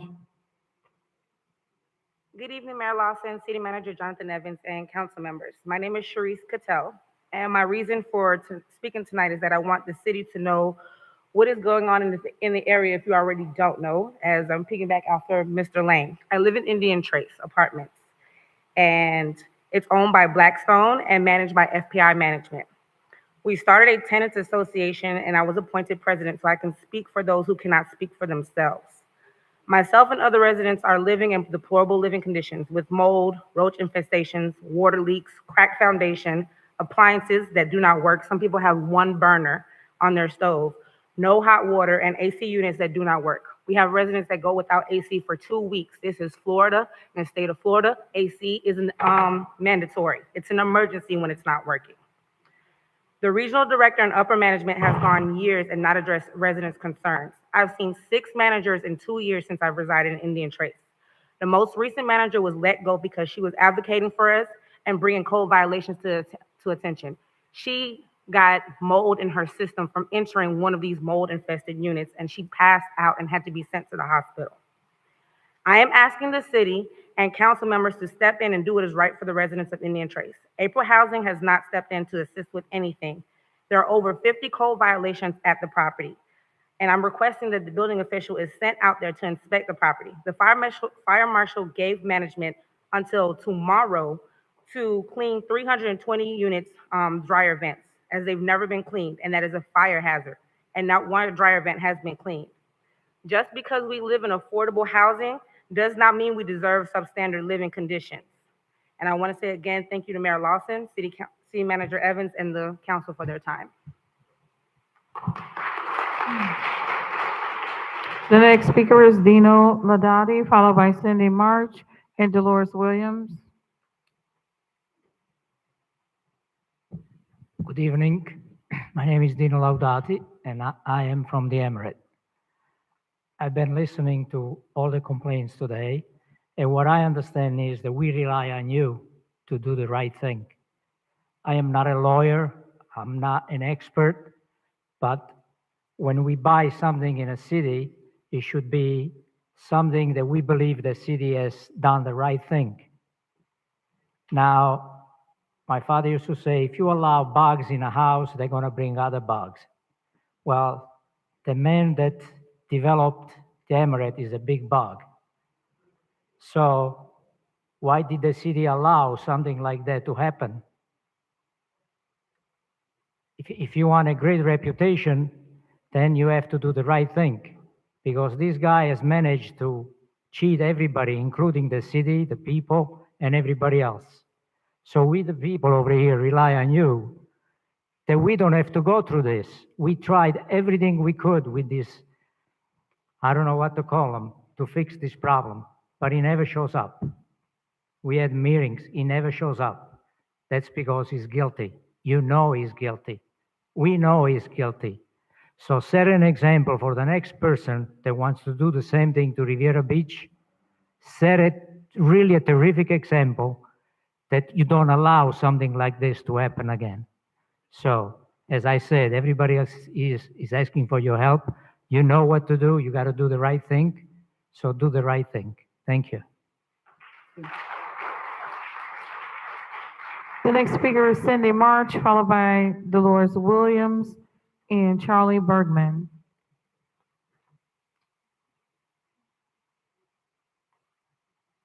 Good evening, Council. This is Cindy March. I came to speak about several things. First, for the Emirates, I applaud you for standing up for yourself. I know this is a new council, but you need to request who was the council and who was the chair that voted for that, because I'm going to let you know it was Julia Botel. I went to the federal court when Lady Goldwire was the building official, and that was one of her cases with the Emirates not being turned into you could not turn them into condominiums. But she wasn't running as a building official. Julie Botel was. Because no disrespect to you, Mr. Evans, they were so into bringing Mr. Evans back. So Julie Botel said it was okay to turn them hotels into condominiums. Ain't no hearsay. I was at federal court, okay? So I'm not up here reading from a speech or after Easter speech. It is what it is. And it's bad that you all got to suffer. I seen on the news where one man said he paid over $2 million and could not even live in that condominium. That is a hotel. That's utterly ridiculous. Because we as residents, we hold you all accountable for standing up for these people. You all don't even represent your own. You don't represent us, and you look like us. That's the sad part about it. You got that no nonchalant attitude. Yes, Evans worked for you all, but it just doesn't start with Evans. Some of you all needs to go, period. You just need to go. I don't have to call no name. You're not putting me out here tonight. I'm going to call a spade. Number two, this overspending, Lanier has spent over $77,000. It's in my phone. You want to print out? Amazon. She loves Amazon. You know, these are taxpayers' dollars. That's why I am so glad you all from Indian Trace, you reached out to me, Shad. I didn't try to put Lanier under the bus. I said, well, who is the person that represents you all? They say, Lanier. I said, well, you need to speak to her, but what you need to do is click on that link. I gave him a link to call Channel 5, to reach out to Channel 12. Because one thing for sure and two things for certain. I'm not going to need people those for over 30 years. I'm an advocate. I'm not a leader. Everybody can't lead, and I'm one of them. I cannot lead because my attitude is very despicable. But it doesn't come out till you bring it out. I'm going to call a spade, and I'm going to be honest. You cannot be a leader and don't have honesty and transparency. You can't be a leader. I don't care what kind of doctrine around your name, what kind of master degree you have, what college you went to. You got to have a conscience before you can have a heart. And some of you all don't have neither one. It's time to move the city forward. But we got to move it in a direction of honesty and transparency. Whether you like me or don't like me, I can put the person of Fidelis aside. And I'm coming back. Thank you so much. Dolores Williams. Dolores Williams, Charlie Bergman, and Alicia Franks. Should I get up now or should I sit down? But to the council and the citizens of Riviera Beach, I'd just like to say, I want to say this here. I know we're coming back on item number 12. But to me, Mr. Evans, I hope I don't get cut off because I'm calling your name. I don't have anything against you. I want you to know that straight up front, okay? But this thing about Mr. Evans and send out this petition and only got 700, supposed to get 3,000. That's wrong. But the thing, when this happened to the last meeting, all they had to do, Chairman, was ask him, was he gonna resign? You could ask him, y'all had us to 11 o'clock at night doing all this here, make just a mess. You sit up there, this your area, Chairman, where these people are suffering. I live in your area. You don't try to get us to get the ambassadors over there to pick up our trash and do all this stuff. No. I live in your area. I'll come to you and talk to you before about something. You might say you don't remember, but I do. But this need to stop. It need to stop. And they say, who caused the Amber or whatever that? It was Anderson, the mayor, and Botel. Y'all was on that council when y'all passed that thing. Y'all the one called this city for these people to be suffering right now. And right now, y'all the council people that these people is suffering over there with that deplorable, talking about the ceiling, the roof, and people getting sick. You know, just remind y'all of Stony Brook. Stony Brook, that's how bad Stony Brook was. So jump on it like y'all did for Stony Brook, because I guess they have to bring the FBI back in here. Because y'all are failing the people. You are failing the people. I came in when y'all passed for the police department. I love the police department. But I couldn't be there because I had a shooting. I didn't have it. They started the shooting right in front of me. But thank God, the police got the spotter. They was right there like white on rice to make sure everything was all right. So y'all get on the job like the police. Y'all brag about the police. Do the right thing. Do the right thing. What the man say? I just don't get no respect. Right? What is his name? Dangerfield, that actor? Let's get some respect here for the people. You, Council, Anderson, all y'all. Y'all sit up and y'all come together. Y'all pass out. You got your legislator text you to tell you what to say. I'll be watching y'all like y'all watching us. I'm going to do a collage of all y'all when people get up how bad y'all treat people. For your special people. The next speaker is Charlie Bergman, followed by Alicia Franks and Rochelle Hughes. Good evening, Council. I'm also a resident at the Amoret, and I want to tell you a little story. Moved down here to the Riviera Beach area about 4 months ago. And Saturday night, believe me, I bought a condo, and I realized I did not buy a slice of perfection. Things happen in homes, things happen in condos, but this is beyond anything I have ever seen before. Our unit completely flooded this past Saturday night. About an inch of water in 70% of the unit. It is not livable right now. So, you know, nothing like spending 4 months in a brand new condo and having to leave because it's flooded. Now, you might ask yourself, how did it flood? Unbeknownst to me, we found out that there is substance as tile or mortar in the main line. And then I asked myself, because I've been a part of other hotels, how does a city let people live and pass inspection when you have main lines of a building that is full of debris that shouldn't be there? How does that happen? I have no idea. And you might ask yourself, as the city, how does that happen? Now, how do you allow that to happen? My big question and my big ask to you is not about homesteading. It's not about, you know, which is an issue we need to address, but it's about the safety of the people at Amoret. As you know, black mold happens real quick when you get sewer water that comes into the building. I've seen multiple units with black mold. I've seen debris coming out of pipes that, quite frankly, we should not be seeing in a brand new building that you supposedly inspected, and it's right under your noses, council. Are we waiting for a major catastrophe in the building before you wake up and do something?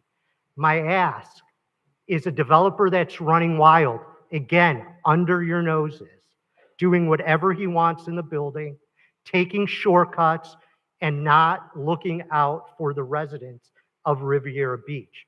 As they fix this issue, is the city willing to step in and make sure it's done correctly so we don't have to stand here before you again with maybe sick or injured people? Thank you for your time.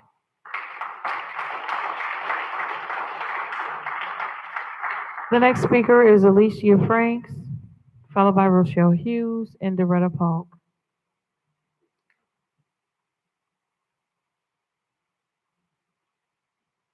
I couldn't sit still in my seat because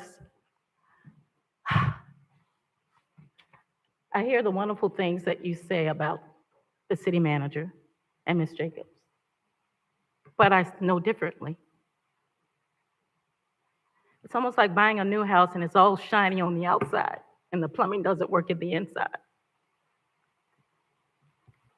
So I want to start by starting. I wrote something because I didn't want to get emotional. Over the last year, around the time the external independent attorney's hiring, my sister, Lydia Franks, asked questions regarding ethical conflicts in the current investigation. She has been subjected to tactics that appear to be designed to cause physical and emotional stress. My sister is currently on FMLA. I ask you to keep her in your prayers and your thoughts. While on approved medical leave for stress-related health issues, Ms. Franks, my sister, was repeatedly subjected to work-related cause. I've seen this myself. No ordinance is going to hide me from speaking the truth. A lady has been out on PTO pending FMLA approval, and although she communicated that to Mr. Evans on the 8th of April, the 9th, the 10th, the 11th, and 12th, he called and texted her every day because he waited until those days to complete his investigation to interview her. A whole year he's had to complete that investigation. She's under doctor's care. I don't know if it's misfeasance. I don't know if it's malfeasance. I don't know if it's nonfeasance. But it's got to stop. On April 8th, 12:02 a.m., City Manager Evans sent a formal demand for a lady to send her documents to him. My sister remains in constant state of fear and high alert. No one can continue under the stress that she and others have been exposed to. The city manager had over a year to make sure the attorney interviewed himself and the other 5 implicated managers. He waited 2 business days before it was due to call and harass her. Continually, Ms. Franks has been deprived of being ostracized. Yes, Ms. Jacobs, you befriended her, at least she thought. And I wasn't going to talk to you, Ms. Jacobs, I'm sorry. But she said, Ms. Jacobs, I have high blood pressure. On my PTO day, I need time off.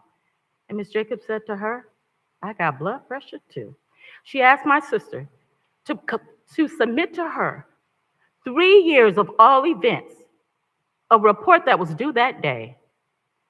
Someone's out on FMLA. Do you understand what you can do to a person when you abuse your power? Do you understand? It is not squeaky. It's not squeaky clean as you see it. If you guys talk about the residents, Thank you so listen much to for your them. comments. Thank I'll you be so back. much. I have part 2. Yes, ma'am. The next speaker is Rochelle Hughes, followed by Doretta Polk and JB Dixon.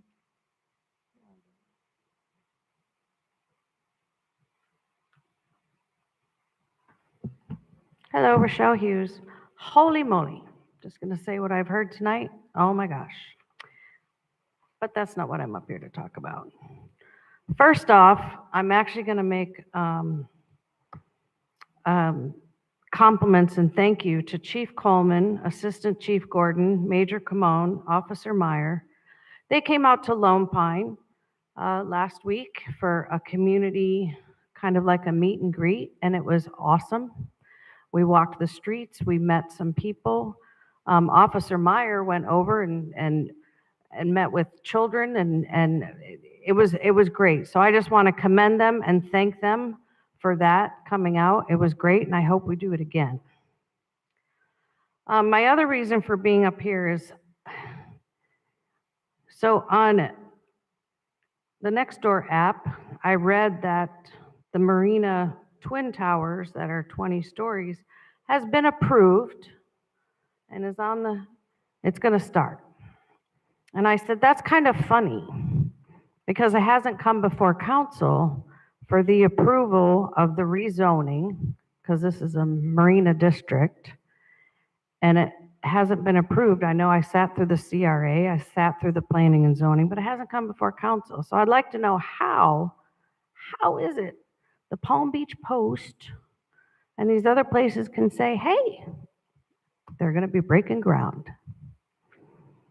I have a problem with that. Because somebody's telling them this stuff. I don't know who somebody is. And I'm also going to say, too, that I'm totally against building two 20-story towers in an area that only should go up to 8 stories. We talk about Singer Island, and you guys not wanting the 28 stories over there. Well, guess what?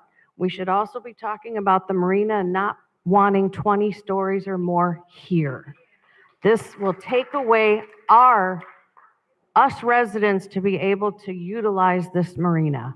We need to make this marina about the residents, because what I'm seeing, we've got South Broadway condos going over here that are 20 stories across the street. You've got Oculina down the street. I'm seeing more and more, we're going to be pushing all of these residents that have homes here and over there out because we want to build all these big condos. If you're really about the village and saving the village of Riviera Beach and being a community, let's start really thinking about what we can do as a city for the residents. How can we help the residents?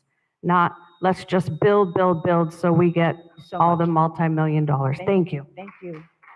Doretta Polk, J.B. Dixon, and Mary Bram.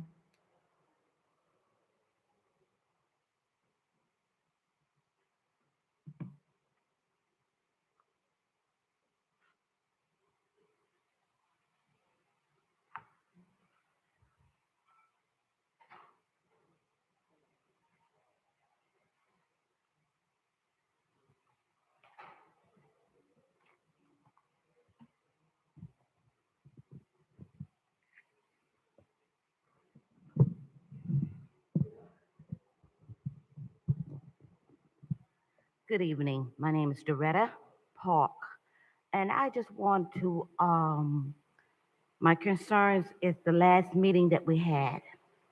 And when I was talking to, concerning Councilman Guyton, and I stated to you that you said outside of the meeting, you talked to me and wanted my assistance in you being elected.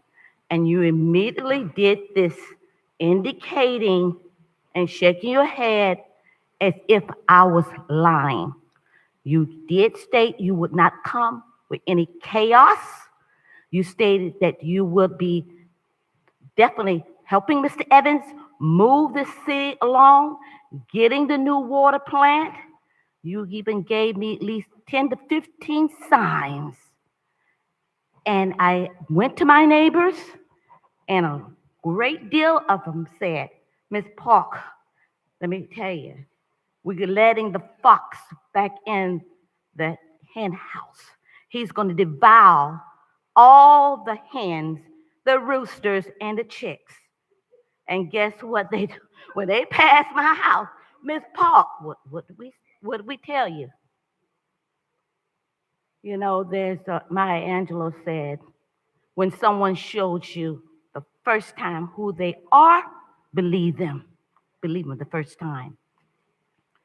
And I was just thinking that was so shameful of you to have done me like that, Mr. Guyton, because you knew I was telling the truth. And for you to indicate by showing this, that was very hurtful because I didn't think you were that type of person. So, and I want to talk about the TIF fund. I think that you brought it up to let it come into everyone get that. I think that's wrong because we need that totally in the utility department. And I want to commend Ms. Kashamba Miller. This young lady, council person, has integrity. She has professionalism. She has general concerns and kindness for all the citizens of Revere Beach. That's why she has been elected each and every term that she applied for. We need more people like this on the dais, more people. And then I saw on Facebook, Mayor Lawson, that you're 45 years old, you had a birthday. Congratulations. And then I also saw that you, for your campaign, you would like people to donate, if they can, $45, $450,000. People don't have that. Thank kind you of so money. much. People Thank are you so much. really suffering. Thank you so much, Ms. Suffering. Pop. Thank you so much. Thank you very much. Thank you. The next speaker is J.B. Dixon, followed by Mary Bram and Tanya Bell.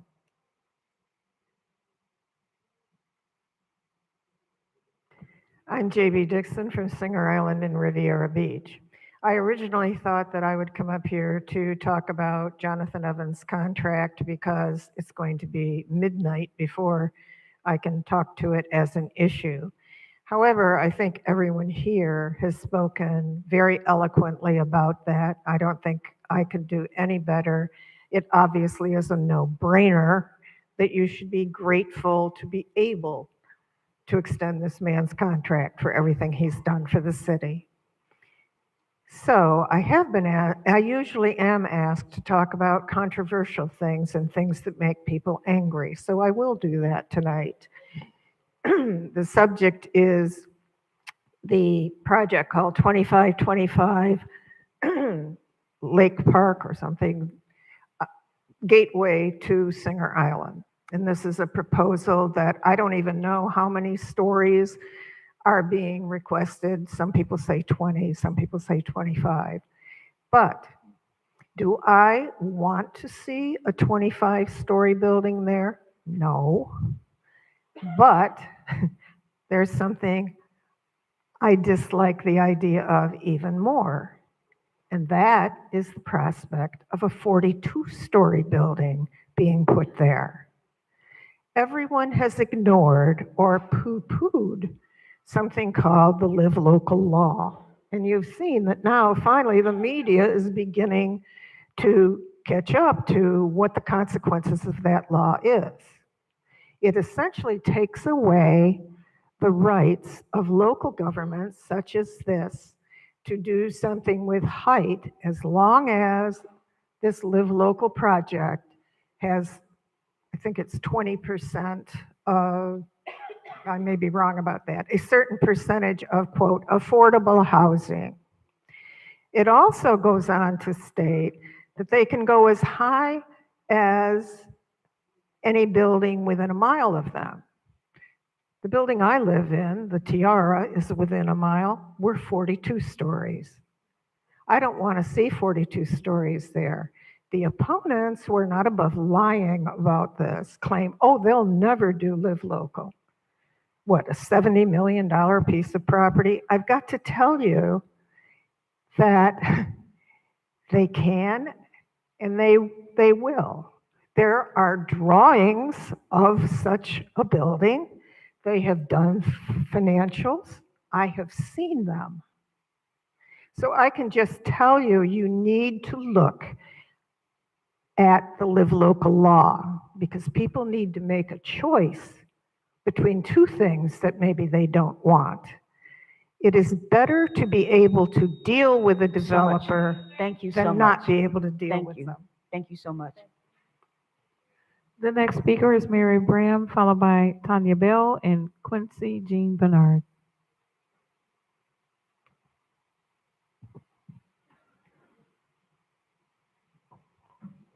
Good evening, Miss Mary Brown, Riviera Beach. I'm gonna try to get straight to the point here. And what I'm gonna say here, in this bag here, I have all kinds of everything that is going on, basically within this city. I have my Robert's Rule of Order book here. I also have my law book with the various cases and stuff here. I have the Constitution. I have all of those things there. Why does Miss Bram have those things there? Because Miss Bram does deal in these realms here. So, and they try to keep me educated. I'm gonna say that residents, when Miss Bram tell you something, she means that. This is this 150-day plan that the city manager had. Some of it is being executed here. We are here with the water plant here. We as residents said, we do not want to wait till 2027 to get it built. Others delayed it months, years, decades. The parking. Have you all rode out there, the gardens there? Here it is here, that it was approved. Go out there on the garden road when you ask Mr. Evans to do that, and you would see signs up there that's clear, no parking for all of those trucks there. For all of those trucks that right out there on guard. Mr. Spiritus was sworn in February, March the 20th, 2024. We was already laboring these issues here with these various boards here. The water, police department, utility district, recreational. We were doing that. And not only that, residents, we were even in virtual. We was having virtual meetings. We have had so many meetings to get the residents involved. So it's no such thing as that our community does not know. And one person came along and he was the savior of the city, or she was the savior of the city. We as residents, we were faced with these things here. And whatever decision that you all will make, look at where we were to where we are now. Do we all have faults? Miss Bram have them too. Because we are not perfect. We are not perfect. But one thing about Miss Bram admits, I always speak. If I'm incorrect, somebody please correct me. Because all of us can be corrected. What have each one of you all done? So much. Really? Thank you so much. Ask that For your question there comments. for yourselves too. Thank you. I'll be back. I'm just Thank like you, the ma'am. rest of them. Thank you I'll be so back. much. Thank The you. Next Thank you. speaker is Tanya Bell, followed by Quincy Jean Bernard.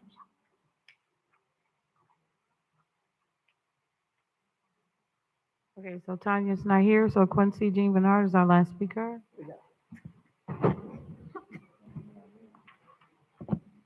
All right, good evening, good evening. First off, I would like to say to Mr. Evans and also Mayor Lawson, I would like to say thank you. My name is Quincy Jean Baptiste, and I am the assistant manager at Indian Trace.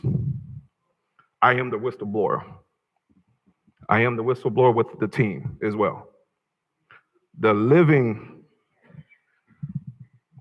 conditions of these individuals, of these tenants, are deplorable. I've been talking to you all directly and indirectly. We formed a coalition with the tenants. We've been pushing where my property manager also had got fired on the 10th of April because of our pushing, putting the story out. I want to thank you guys for standing up with us. I want to thank the strength of Mr. Lane with us too as well to come out here and do what we're doing right now. I've been a property manager about 10 years. We took an oath to be true and trustworthy in what we do. And I cannot stand by and let Asset Living, FPI Management, and Charlene Marshall to come in here and play in your face. We've been out here in these 4 months that we've been employed with FPI, putting out emails after emails, asking them for help. Not two people, Ms. Bell and myself, cannot do it all. She fired our maintenance person that came in, that was doing something, not giving us the things that we need from day one. This has been an ongoing issue that these tenants have been dealing with at Indian Trace, health-wise. No ACs, that they got to call code enforcement to force them to pay for it. Where they having ACs and washer and dryers that they're paying for, that's not working. It's not working, man. How many times do we have to go in there to fix something and put a Band-Aid something that's not working? This is not 4 months. This is years. Years. Yeah, I'm gonna say it. I'm here. I am that whistleblower. My property manager is that whistleblower too as well. It's wrong for her to get terminated and me as well. I stood on it for constructive discharge because I would not stand there and let you fire my property manager as she got sick with mold, hospitalized. I have to go to the hospital to make sure she's okay. Coughing all over the place for no reason because of Charlene Marshall not doing what she's supposed to do to get us what we need to do the work at Indian Trace. Thank you. Thank you. Madam Chair, that is the end of public comment. Okay. Mr. Evans, do you have any questions that you can answer at this time?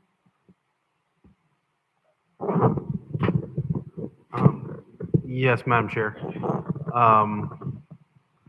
Couple of things. I know right now staff is currently working with a consultant that's been hired by the residents associated with the Emirate issue. So we are working towards what is an amicable solution. Also, I would ask if the chief of police can come up and address some of the concerns.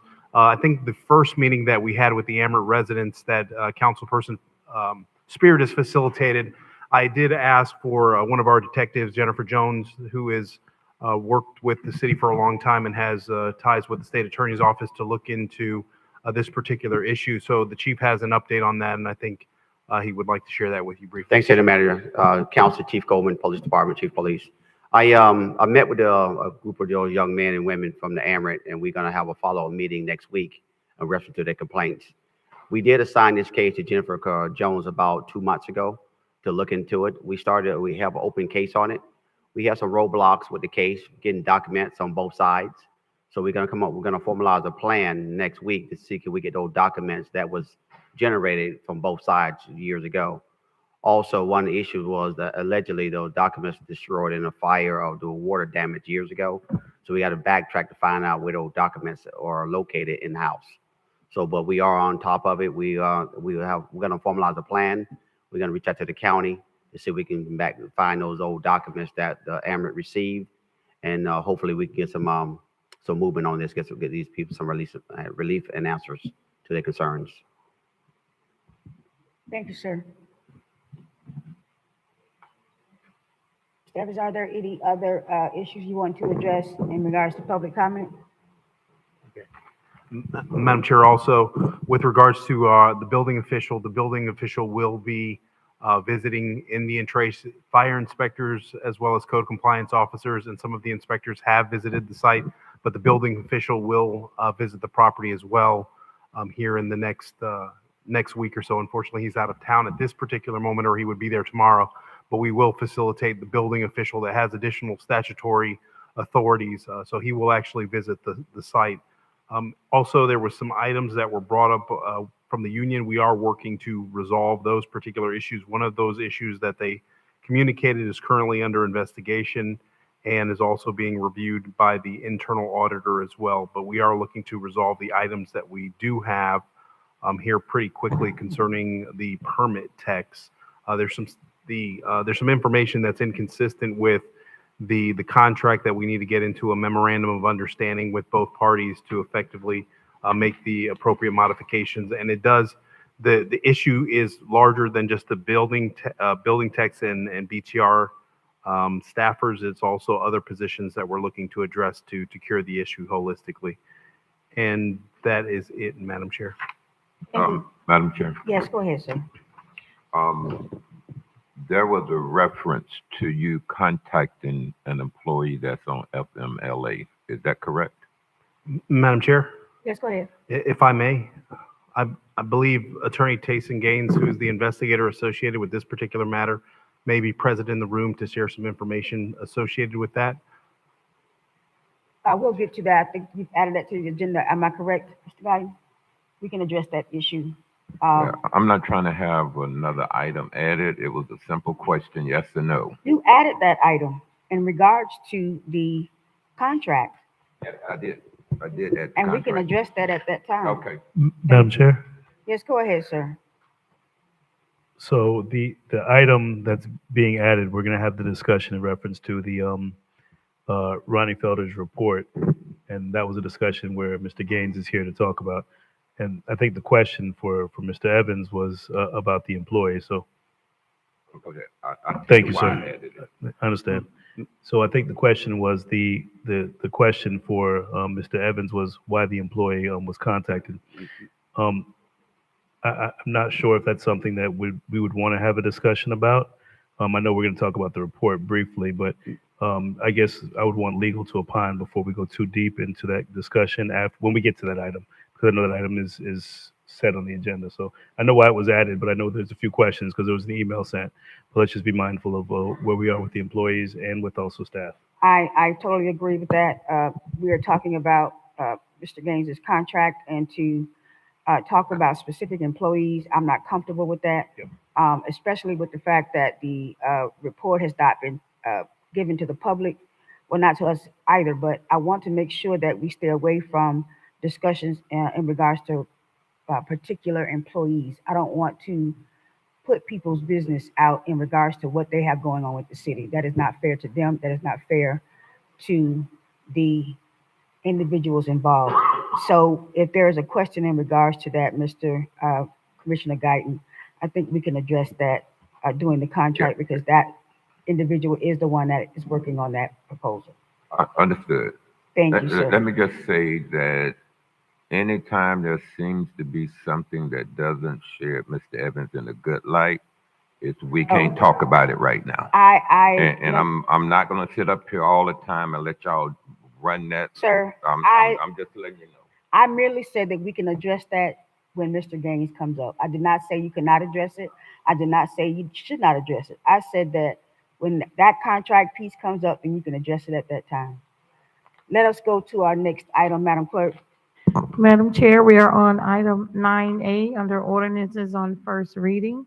Ordinance number 4199, an ordinance of the City Council of the City of Riviera Beach, Florida, amending the Code of Ordinances, Chapter 20, Article 5, Division 2, Cross Connection Control, to enact cross connection control regulations to protect the city's drinking water system from contaminants, providing a conflicts clause, providing a codification clause, providing for a repeal of laws in conflict, providing a severability clause, providing for a savings clause, and providing for an effective date. Madam Chair, we don't have comment cards on this item. The acceptance of cards is closed. So moved. Motion, So moved. second. Mr. Evans is not here. Go ahead, Mr. Nemo. Madam Chair, if I may, I'd like to call Assistant Director Richard Gallant to opine on this ordinance for you. Thank you. Madam Chair, if I may. Yes, go ahead, sir. Richard Glenn, Assistant Director of the Riviera Beach Utility Special District. So the ordinance before you is a modification of an existing ordinance that the city of Riviera Beach originally adopted in the 50s and then updated again in the 80s, and to the best of our knowledge has not been updated since. The authority of this ordinance is under the state law, as well as in the state constitution, the Clean Water Act, the Safe Drinking Water Act, as well as many other acts that have been adopted by the federal government, as well as the state government. The city of Riviera Beach is required by law to have a cross-connection control program. The purpose of this ordinance is to update our current ordinance to include terms that are more relevant to today's devices, to modify the language and to clarify some of the language that is in this ordinance to make it clearer to the residents and visitors of our city what we are doing to prevent contaminants to entering our system, as well as what steps need to be taken by businesses, non-residential, commercial, fire lines and irrigations in the city. Thank you. Why does this have to be an ordinance? Because it has to be a legally enforceable. We have to have some type of, currently, the current ordinance only allows us to turn people's water off. That's it. That's the only resolution we have. If somebody doesn't get their backflow device tested, we just go 30 days later, we go out and turn the water off. That's the only resolution we have. The modification of this ordinance allows steps. It allows notifications to be sent out. It actually has a provision in it to where the city can go out if somebody cannot either, not necessarily can't afford it, but are unwilling to go out and test their backflow device. The city will do it at a minimal charge that we will calculate at that time. Okay. Any questions in regards to this cross connection control? Madam Clerk? Councilperson Davis Panier, Yes. Councilperson Guyton, Yes. Chair Pro Tem Miller Anderson, Yes. Councilperson Dr. Spiritus, Yes. Chairperson Lanier. Yes. That's a unanimous vote. Thank you very much for your presentation. Next item. We are on item 9B, ordinance 4305, an ordinance of the City Council of the City of Riviera Beach, Palm Beach County, Florida, amending Chapter 22 of the Codes of Ordinances entitled Buildings and Building Regulations, Article 6, entitled Road Impact Fee by updating and revising Section 22-187, entitled Computation of the Amount of Road Impact Fee, providing for severability, and providing for an effective date. Madam Chair, we don't have any comment cards in this item. The acceptance of the cards is closed. Thank you. Mr. Sherman? So moved. I'm sorry. Second. Go ahead. Good evening. Randy Sherman, Chief Financial Officer. Yes, 9B and 9C, I'm going to make one presentation, if that is okay. Both ordinances have to do with the impact fees. As you know, back in March, we held a couple workshops that were required by the statute to discuss the impact fees. And now we are ready to bring the ordinances forward for consideration. Again, just a quick background on the impact fees. Impact fees are assessed on new developments. In essence, it's trying to capture the fiscal impact of this new development that is being imposed upon the community. Impact fees, we have to be very careful with that it's not an unconstitutional tax. So there has to be an independent study done, and it has to show that nexus between the new development and the impact on the community, and then the benefit provided to the new development in order for the cost to be generated. The study that is presented and developed the impact fees does meet all of the statutes. Ordinance 4304 adjusts the impact fees for police, fire, library, and public buildings. And then Ordinance 4305 adopts new impact fees for the roads. The adopted rates are required to be rolled in over 2 to 4 years, and staff is recommending that we do this over 2 years. And then the impact fees will go into effect 90 days after the adoption of the ordinance. So we have to post the fees and we can't impose them for 90 days. Again, just to give a little background, you have to do your impact fee study every 4 years. Sorry, Mr. Sherman, there's a lot of noise from the audience. Please be quiet because we really can't hear when there's noise and conversation in the audience. It may not sound that much, but up here the sound travels and we can barely hear our speakers, so please be respectful. Go ahead, sir.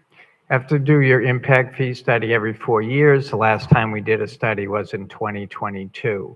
The impact fees by state statute can be increased no more than 50%, unless we can show that there's an extraordinary circumstance as far as why those 50% is insufficient, and we can then increase them to a higher level.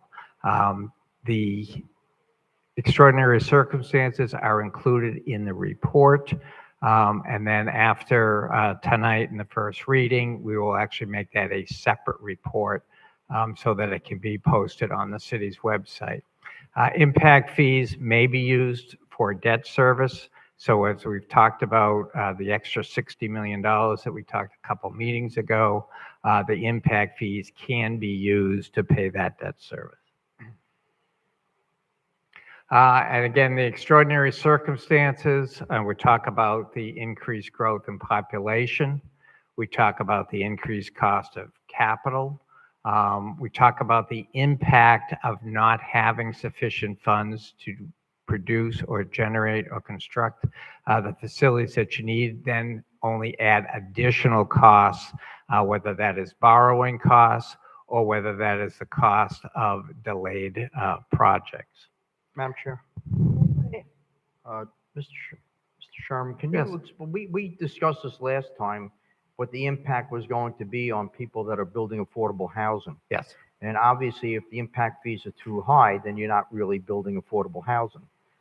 They're going to have to raise their rents or the cost of the facility in order to pay those fees, and we're actually working against ourselves if we do this. So have you thought about this? Is there a way around this for affordable housing units? Yeah, so as I talked last time when you asked that question, we believe the funds in the MEHA program are eligible to assist in something like this. I've worked with the city manager. We have a resolution that we'll be bringing forward on the second reading that will provide funding to assist in paying the impact fees. Madam Chair? Yes, go ahead. So, Randy, how much money do we have in the MEOP program right now? That is a good question. I don't have that answer for you, but I certainly can provide that. But as we look at the projects that are coming forward on Broadway, you know, we know that fund will get to a certain level, but I will have to get back to you on that balance. I apologize for that. Madam Chair. Yes, go ahead. Mr. Evans, I spoke to you about creating a fund to assist residents, not just the senior citizens and disabled, with their water bills when the water bills start escalating every year at 30-40%. Has that fund been created yet? Madam Chair, if I may? Yes, go ahead. No, there's not a fund that's created. We have an existing program, but we're going to have to look to expand and have a more robust policy discussion, because you're going to have to implement what is the funding mechanism to pay for the utility bills, because in your bond docs, nobody gets, in essence, free service. So you have to identify the revenue stream to be able to do that. And so that's one of the things that we're looking at. Most municipalities don't have, well, actually all don't have a program set as that. So we're looking at building something that is from scratch to be able to effectively address that. Madam Chair. Yes, go ahead. When we spoke about this, Mr. Evans, I identified where I was going to be going to, or not just me, other council people, to get the funds. All of those $500 million buildings that's going up on Broadway, I'm going to be asking for contributions toward our water rate increases to help residents. Madam Chair, if I may. Yes, go ahead. One of the things we had the conversation with the city attorney's office is that we have to be careful with regards to that and how we in fact frame that, because it can't be, I believe the term is exaction. It can't be perceived as that, but we have about 12 programs that I provided the board with a draft memorandum of about 12 different options that we need to have what is a robust conversation to start that fund to effectively help defray some of the costs for the residents. Madam Chair. Yes, go ahead. Yeah, I started this conversation, I know at least 2 months ago, maybe 3. And the final report was supposed to be to me in February. And I asked you about it in March. Still wasn't completed. We have buildings going up now. We need somewhere to put the money if they agree to contribute to that fund. So I don't want to sit here another 2 or 3 months while you talk about what you're going to do, and you'd have had 4 or 5 months to do it. So I need a deadline when that fund is going to be ready, so that there is a place that if the developers agree, that it can go into. Madam Chair, if I may. Yes, go ahead. It's in essence easy to create a fund. It's not a complicated process. We just have to create what is the program. What is the program? What is the mechanism that's legally defensible that can be utilized for monies to go in there? But the establishment of the fund, we would just expand the funds that we do have, or the funding source that we do have for our utility assistance program. So I would say the fund is in essence there. We just need to have the program to ask for people to voluntarily contribute to said fund. Madam Chair. Yes, go ahead. Last question. Yes. We need to do whatever we need to do, Mr. Evans, to get it done. It's been like 4 months now. So if we need to have a special meeting, if we need to have some discussion about policy, that's what we need to do, other than talk about it. And the buildings are going up now, and I want to request funds from these developers to assist with our water issues. So please put some dates out, talk to the other council members. I just don't want to keep talking about what we can do. Okay? Madam Chair? Yes, go ahead. Thank you. Mr. Sherman, are we able to look at possibly deferrals for owner builders? I know we talked about we didn't want to waive, or we couldn't possibly waive the fees, but possibly deferrals or maybe even deferred payment for the impact fees, maybe on CO or possibly after the sale of property or something, so that we could still collect the fee, but then give them a little bit more leverage, especially some of this owner occupants. Yeah, the current ordinances, which again, we're not changing, we're just changing the fees, do provide for them to pay over time if they ask for that. Okay. That can be worked out. Is that for owner builders or is that for any Anybody builder? coming in that would have to pay the impact fee. I mean, I'm sorry, the deferral, is it paid over time? Is that a request? Is it an application? Is it income restrictive? What allows for them to actually take that advantage of that?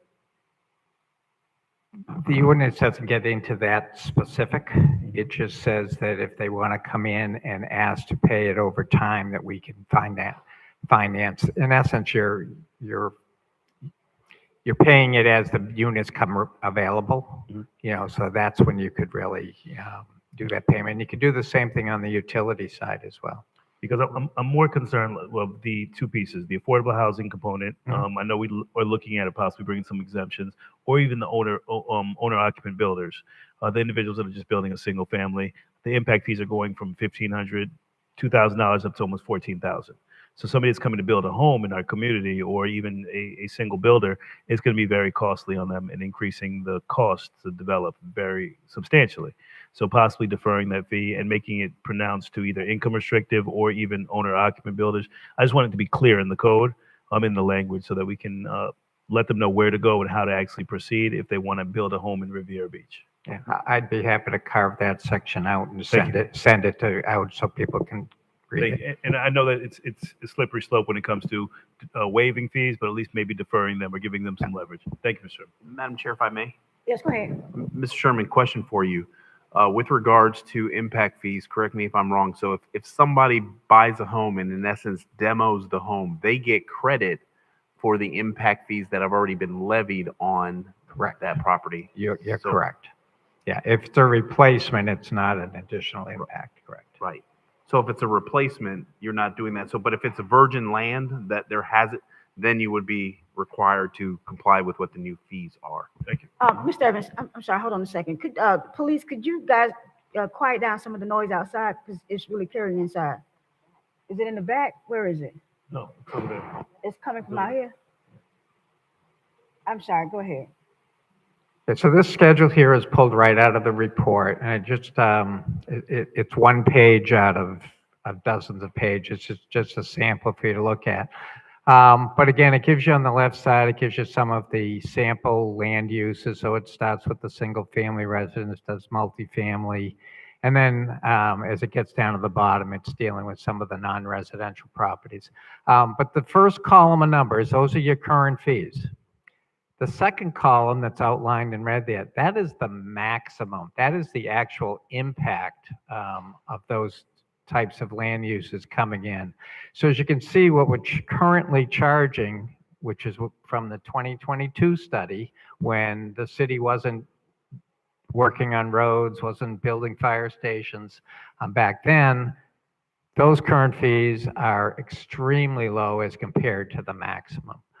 The last four columns, what that does is that shows that if you followed the statute and didn't use the extraordinary circumstance provision, that would be your rollout. So, you know, it would go out very slowly, and you can see even once you get out to 2029, you're still not very close to where the maximum would be. So if we don't go to the maximum, you'll never recapture those dollars, okay? Because as the developers come in, they're going to be paying from those other four columns. So just to kind of give you a little synopsis on this. So on the box on the left-hand side, I've got just a 1,500 square foot single family resident. These fees are charged per unit. So if we follow the statute with the limit of only a 50% increase, you can see all the different categories of the impact fees. A single family home would pay $5,408. If we go with what staff is being proposed here, that $5,400 turns into $35,381. That $35,000 is the fiscal impact on the city by adding a new single family home. And it deals with, again, all of the facilities, the roads, library, police, fire, all of those items. That's the real impact. So by going to the maximum, you're picking up almost $30,000 per single family home that can then be used to address all of the capital needs. On the right-hand side, I just picked a 20,000 square foot commercial building. Impact fees on commercial buildings are paid on a 1,000 square foot basis, okay? So 1,000 square feet using the statute limits gets you $9,044. If you go to the maximum, which is being recommended, that $9,000 turns into $42,000. So again, it's almost $30,000 difference between the single family and on the commercial side. So it's significant dollars, which would then allow us, again, to pay back that $60 million and even apply some of this possibly to the $115 million for the parks and police and fire stations. Madam Chair? Yes, go ahead. Okay, Mr. Chairman, so my question is, I don't see on here the utility water hookup fee. You know, if it looks like a duck and sounds like a duck, it's a duck. You can call it a fee, you can call it an impact fee, whatever. It's still the same thing. It's going to be a cost to the person who's developing the property. So how much more on these numbers will that utility water hookup fee be? So the water and wastewater fees we adopted last year, back in February, so just over a year ago, those fees are $10,000 per hookup. Right, so that's pretty substantial. Madam Chair. Mr. Sherman, on these single-family homes, if someone in infill housing on a lot, we're just trying to improve the community with development, as opposed to a big developer doing a planned unit development where they have 30, 40 single family homes. Is that person who's trying to do just an infill housing, may not have much money, will also be required to pay $35,000 impact fee too? So to the point Mr. Evans brought up earlier, if it's replacing something that had previously been there, whether it was demolished Understood. today or 3 years ago, okay, you would get a credit against these numbers. Okay, you wouldn't pay it twice. If it is a brand new parcel of dirt that's never had anything on it, the answer is yes. Okay. Well, personally, I have a problem with that because it could be somebody who just trying to build their first home or may not have a lot of funds, and we're charging them what may be a corporate builder would pass it on to somebody who has the resources to absorb that. So my question is, how can we help people that may not have this corporate bank account behind them and may not be of higher economic status, but they want to build a home and they bought the lot, they've saved up probably for years to buy the lot. Is there some way that we can help people who may not have these type of resources to help get their dream home built?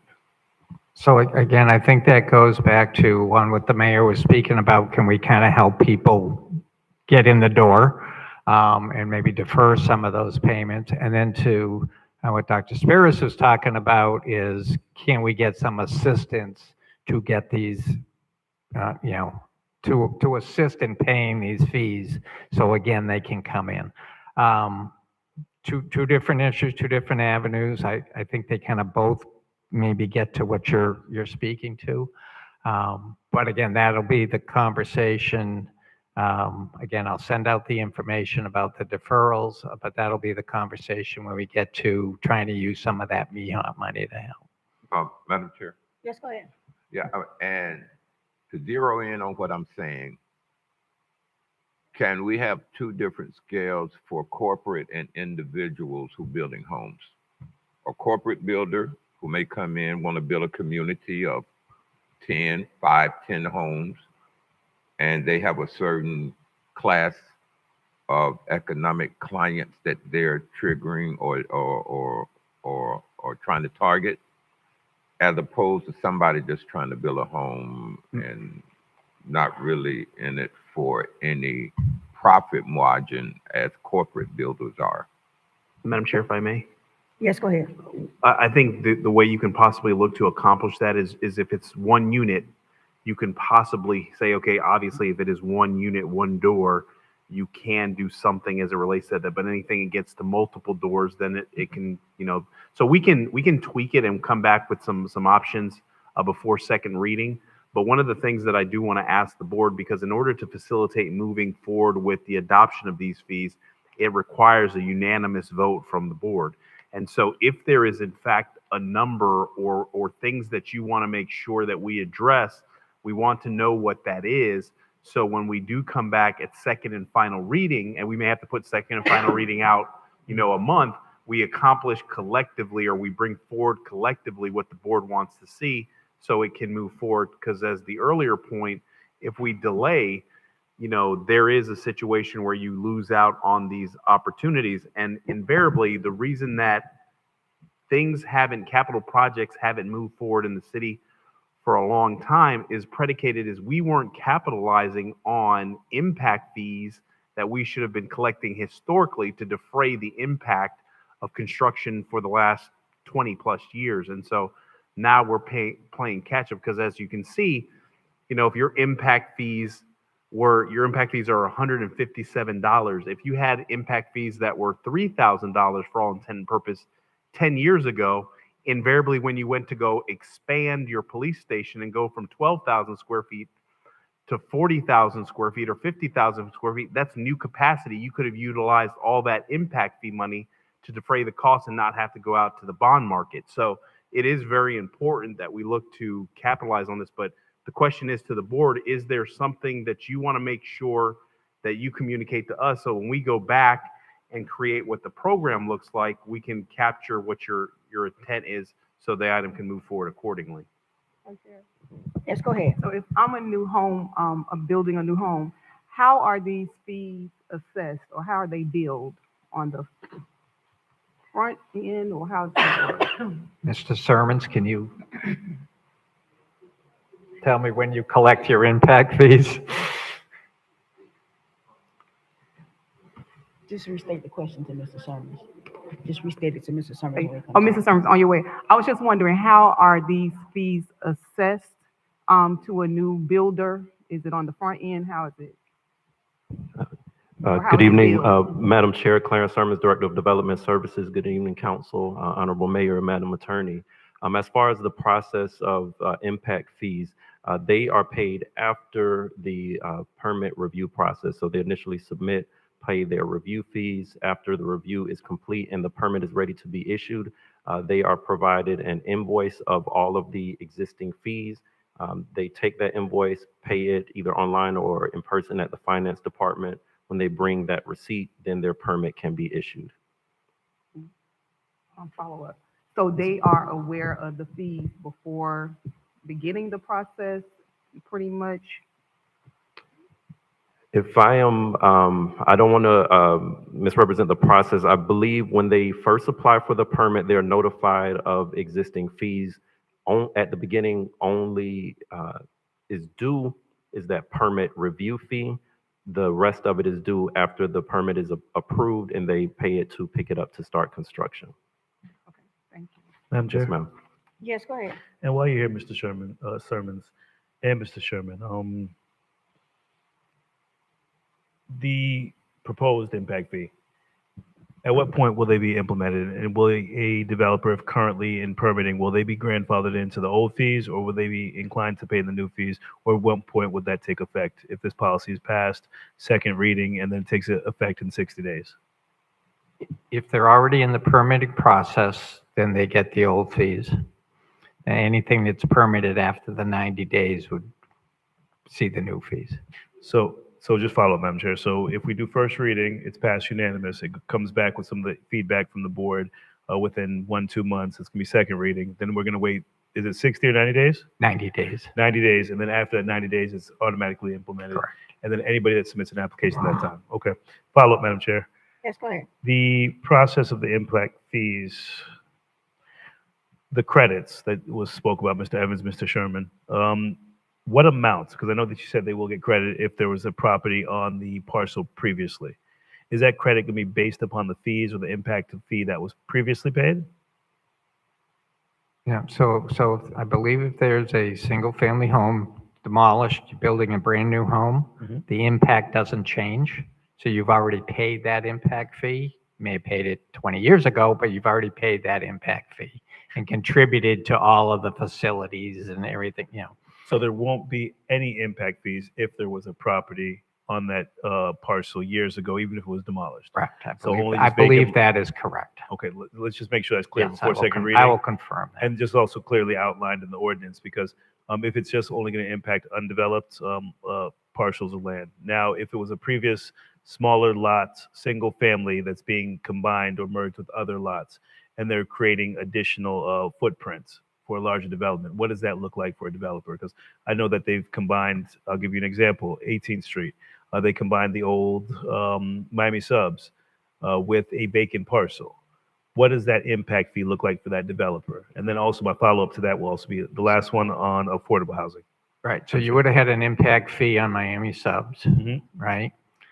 Now, if you're gonna come in and put 10 stories, whatever you're gonna put there, right, it would be, we would deduct what the impact fee was initially paid on the Miami Sub versus now a new residential tower. Okay, how do we determine at what point do we deduct? Do we just go ahead and allow for it to make a pass on the next impact fee? What correlates to that? What decision, what allows for us to make that decision? Instead of charging the full impact fee of, for example, a single family versus the new construction, how do we determine what amount is actually going to be charged or what's going to be credited?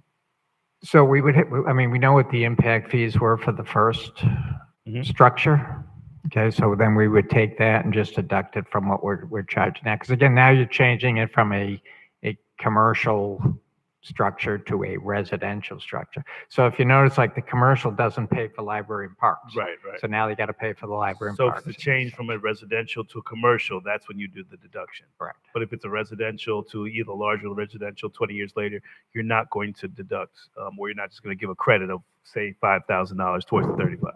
You may have to pay additional if you're going from a 1,500 square foot building now to a 4,200 square foot residential. There may be So I additional just want that impact fees. clearly outlined so Right. we can understand what is the exact impact on the residents, what's going to be the cost on the residents, so it's just very transparent for them. And the last was the affordable carve-out. That affordable carve-out that we're looking into, I know we spoke about that earlier, but the piece in the policy, I do think that we can actually implement some type of carve-outs for affordable housing, workforce housing. So if we can bring that back before a second reading, if this passes. Will do. Thank you both. Thank you. Madam Chair, Yes, go ahead. Director Sermons, while you're up there, can you tell me when, what you consider the beginning of the permit process? The beginning of the permit process is initiated when someone comes in and provides the application and associated documents. So if they submit a set of plans for your review, you're considering that the permitting process beginning, correct? Correct. Okay, thank you. Yes. Okay. Mr. Sherman? I have no further presentation, so unless there's more questions. Any other questions in regards to this item? Yes, go ahead. Relates to the collection of the fees for water and sewer. That is the actual fees that are charged at the time that the service is requested. Is that correct, Mr. Sherman? When they're ready to have the meters installed and they're ready to start. And that's kind of like the last step, I believe, before they get their certificate of occupancy and the meters go in. Yes, I just wanted, there's two different timelines. Okay. Any other questions? Madam Chair? I'm sorry, go ahead, sir. No worries. And just one concern, it's the fees are substantial for small developers. We do need to increase our fees. Do we have an outline of what the other municipalities are charging for the fees? Is that in the backup as well? Let's see. I believe know that we was did in the that before. So this is the slide that we, oops. Did I do it? Well, there we go. This is the slide we had at the workshops. But again, the point we want to make out is when you try to compare our fees, which would be the new blue fees that are up there in the yellow. If Boynton Beach isn't building anything, their fees aren't going to be as high, right? I mean, you're building 3 fire stations, a police station, a recreational complex. So, you know, your fees are representative of those capital costs. That's why your fees are going to be, you know, much higher. Where we really saw the difference is more so in the roads, you know, whether people are working on the roads. And you can even see like Boynton Beach is far higher than, you know, Mangonia Park and, you know, Royal Palm. It's just depending on the status of their capital projects. Okay. Any other questions? Madam Chair, if I may. Yes. If we can make sure that we incorporate or encapsulate what the board would like to see from staff before we bring this back before you all, because we want to make sure that when we come to second and final reading that we have captured all the items that you want to make sure that we address as part of the ordinance or the appropriate resolution to look for affordable housing. Madam Chair. Yes, go ahead. I did speak about, and it was referred by Mr. Evans as sing-a-door project, which means it's only one home being built, but 2 or more would incorporate the increased amount. I would like to see some type of reduction if it's only a single-door project, but if they're building 2 or more homes, then they would be required to comply with the increased amount, or even the single door may go up some, but I don't think that somebody trying to build just one home and pay $35,000, it should be enough to defray any cost on the impact that that home is going to have. But the 35,000, I don't know. I think that's a bit much for a single home project. Okay, very good. Are you gonna bring us back those options for the second reading? Or at least give it to us before the second reading so that we can have some information? Madam Chair, I guess the question is, does anyone on the council oppose or don't agree with that? Because the staff is looking for direction now. No, I agree with bringing back us the options. I have no problem with that, for us to look at that. Madam Chair? Yes, go ahead, sir. Okay, so I think that the staff ought to look at, especially when you're talking about rental units, that we're trying to build workforce housing, that if they're anywhere between, below 80% AMI for the county, that we give a substantial discount. So we're looking at reduced fees for affordable housing. We're looking at reduced fees for single-family homes, one person, one door. So if you can bring us back some options on that and what that looks like. Madam Chair, if I may, Yes, go ahead. with regards to workforce, is there a number of doors that we're looking to incorporate? So if it's a development and it's 10 doors and they're going to be, a discounted rate because they're at 80% AMI versus, is there a specific capacity? So Dr. Spears, we're looking at more than 10 doors or? Well, I think more than 10 doors Yeah. would be the right number. Okay, so we're looking at more than 10 doors. And for single family, one door. And for workforce housing. Go ahead. And what we'll do is we'll look to make the distinction between, because and we're going to do a little bit more research on the staff side, is if it is a tear down, rebuild single family home, if it's the same like for like, is there zero? But let's say somebody says, well, 1,500 is not going to work. I need 2,500. We'll show what that incremental increase will be as well. So we'll build out a couple of models to share with the board and then get that out to you before we bring it back before a regular council meeting. So we may have it as a discussion and deliberation item before the actual second reading comes. Unless we have to adopt it at a certain time for second and final reading. Is there any specific No. for the study? No, it hasn't. Okay. It hasn't Like the been. next It hasn't been. Yeah. Okay. So what we'll do is we'll bring it like a resolution that shows kind of discussion, deliberation, what our ideas. Assuming you're okay with that, then we'll bring forward it what is after the the ordinance. Okay. Excellent, very good. Thank you. Any other questions? Madam Clerk? Councilperson Davis Panier, Yes. Councilperson Guyton, Chair Pro Tem Miller Anderson, Yes. Councilperson Dr. Spiritus, Chairperson Lanier. Yes. The item passes with Councilperson Guyton out. We're going to move on to our next item, but before that, I need a motion to extend the meeting to finish the agenda. So moved. Very good. Madam Clerk? Councilperson Davis Panier, Yes. Chair Pro Tem Miller Anderson, No. Councilperson Dr. Spiritus, Yes. Chairperson Lanier. No. Item fails with Councilperson Guyton out. Let's go to our next item. Madam Chair, we are on item 9C, ordinance number 4304, an ordinance of the City Council of the City of Riviera Beach, Palm Beach County, Florida, amending the schedule of fees contained in ordinance 2977, section 8, entitled Computation of the Amount of the Impact Fee, providing for severability and providing for an effective date.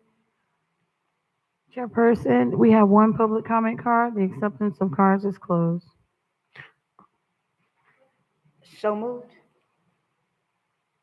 Madam Chair, Yes, go ahead. if we only have 7 minutes, we're not going to be able to do this item here because we have to stop at 10.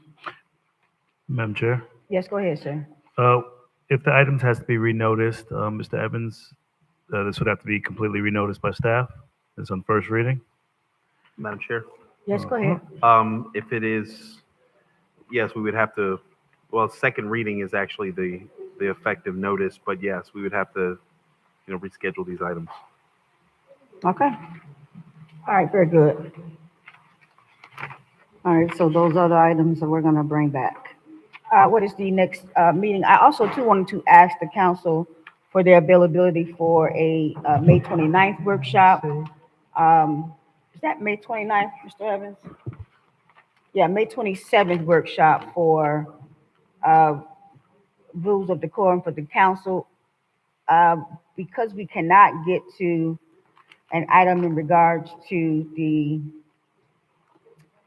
I'll send a Google poll out for both of those meetings, for the workshop and for the mayor's report, because we need to have those Madam Chair? information for that. Yes, go ahead, sir. Yeah, could I get an opinion from our council, please? You have 7 minutes, yes. Yes. Attorney Nguyen, Mr. Guyton was not in here when we took a vote on whether to extend the meeting. Does he have the authority to make a motion right now to extend the meeting, since he was not on either side of the vote? The vote did not pass, so anyone has the opportunity to make a motion. Okay, so Madam Chair, I make a motion. I make a motion that we extend the meeting. I'll second it.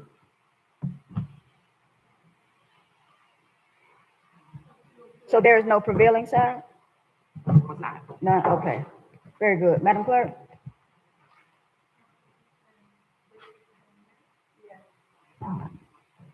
Councilperson Guyton, Yes. Chair Pro Tem Miller Anderson, No. Councilperson Dr. Spiritus, Chairperson Lanier. No.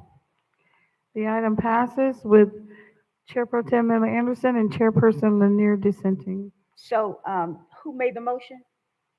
That was Councilperson Spiritus, seconded by Councilperson Guyton. Councilperson Spears, do you want to go to the end of the agenda? Yes. Very good. We will go to the end of the agenda. Next item, Madam Clerk.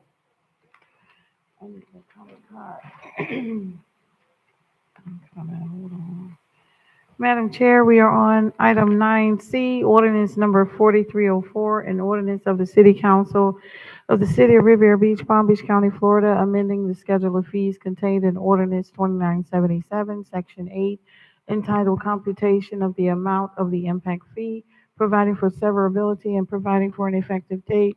Madam Chair, we have one public comment card. The acceptance of the cards is closed. Very good. Mr. Evans. Madam I'm Chairman. sorry, we need a motion for that. For 4305, that ordinance. So moved. Second. Mr. Evans. Madam Chair, members of the board, if I can have the Chief Financial Officer, Mr. Sherman, to make this presentation. Mr. Sherman? Yes, I actually presented 9B and 9C as one item. Would you like the same presentation again? No. Yeah. You want to go through the whole thing again? No. Oh. He said that it was already presented Right. in his other. Okay, Yes, so. we can just take the vote. All right, very good. Madam Clerk? We have one public comment card, Oh, Madam sorry. Chair. Go ahead. Erica Davis.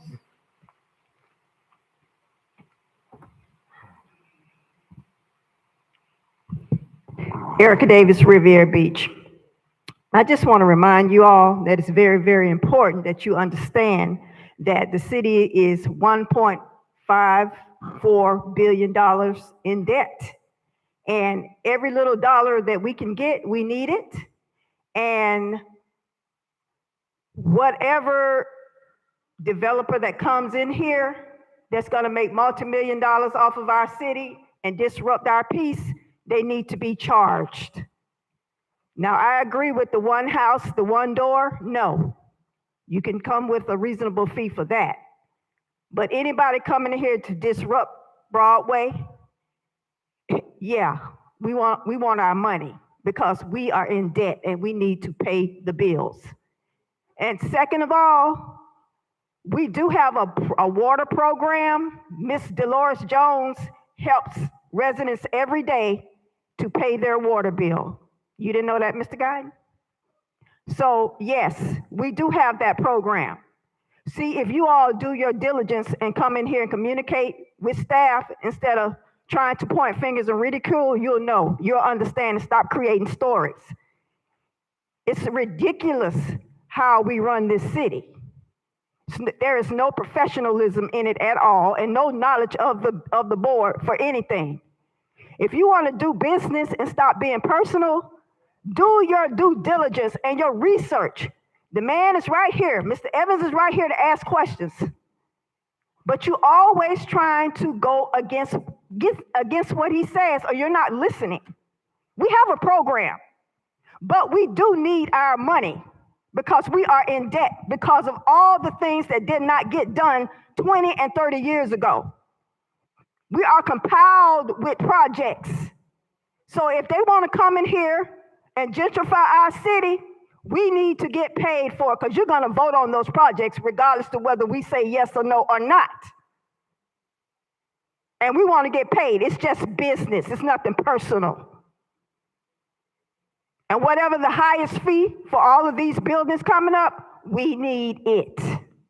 And it needs to go to the water plant bill, the municipality bill, the police station bill, and not for any damn concerts that we don't make money off of. And you need to keep your damn hands out of the cookie jar of every department messing with their budget for bullshit.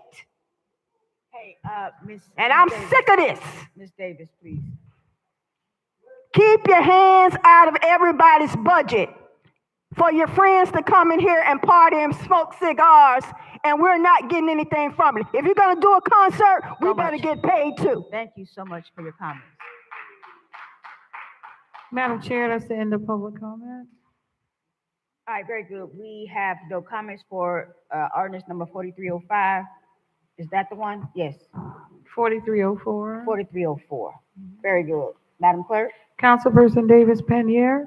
Yes. Councilperson Guyton. Yes. Chair Pro Tem Miller Anderson. Yes. Councilperson Dr. Spiritus. Yes. Chairperson Lanier. Yes. That's a unanimous vote. Thank you. Next item, Madam Clerk? Madam Chair, we are on item 9D, ordinance number 4312, an ordinance of the City Council of the City of Riviera Beach, Florida, amending the comprehensive plan of the City of Riviera Beach to implement its evaluation and appraisal report, amending the city's long-range planning horizon from 5 and 10 years to 10 and 20 years for consistency with the Florida Community Planning Act, Chapter 163, Part 2, Florida statutes, providing for transmittal, conflict severability, and an effective date. Madam Chair, we have 2 public comment cards on this item. The acceptance of the cards is closed. Motion for ordinance 4312. So moved. Second. Madam Chair, Yes, sir. before we get into the presentation, I have a question. Okay, ma'am. Go ahead, Commissioner Guyton. I said, Madam Chair, before we get into the presentation, I have a question for staff. In regards to this ordinance number? Yep, Okay, very good. this is dealing with the evaluation and appraisal amendments. Okay. And when I saw it on the agenda, because I'm in the planning industry, I had a question about whether we had submitted the required information to the state in time, because they require every community to submit the evaluation and appraisal amendments at a certain time. And I asked if we had the information from the state that we were in good standings. And I got a letter back saying that let me read from the state. According to our records, Riviera Beach has not submitted the proposed evaluation and appraisal amendments, which were due on June 24th, 2025. Now, we have done some plan amendments that included the proposed police station that we did after June 25th, June 24th, 2025. So my question to staff is, how does the state telling us that we are prohibited from any plans until we come into compliance? How did that impact those projects that we did under those plan amendments?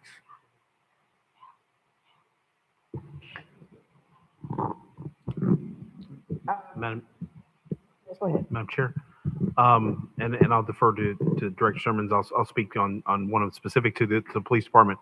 We are invariably going to be bringing that back as a result of this particular notification. Okay, wait, I'm sorry, not to interrupt you, Mr. Everett. Madam Chair, a quick question.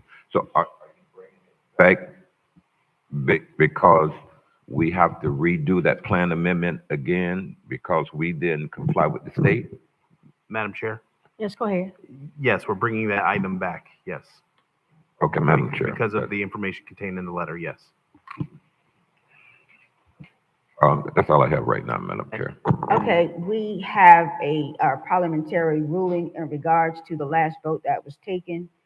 Madam Attorney, could you please enlighten the board and the public in regards to that motion and vote? Yes, Madam Chair. I did some research after the information that I gave you, and I was incorrect. That was a failed motion, and only the parties on the no side can bring it back. And that would be either yourself, Madam Chair, or Madam Pro Tem. And since you all did not bring it back, if you aren't going to bring it back, we do need to adjourn the meeting. Madam Chair? Yes, go ahead. So, Attorney Nguyen, so how's Mr. Guyton? Ma'am, hold on a second. Ma'am, yes, thank you. Good night. How does ahead. Councilman Guyton fit into that when he went to the restroom for 2 minutes and then came back? He can't make a motion since No, he didn't vote either way? He was out of the room and he missed the vote. Okay, we will pick this up at our next meeting. Actually, what we can do is we can schedule send a Google poll for a special meeting. Mr. Evans, we need a special meeting before the next 2 weeks. So, Madam Chair, can we adjourn the meeting? yes, we will adjourn this meeting with a Google poll. Thank you. Good night.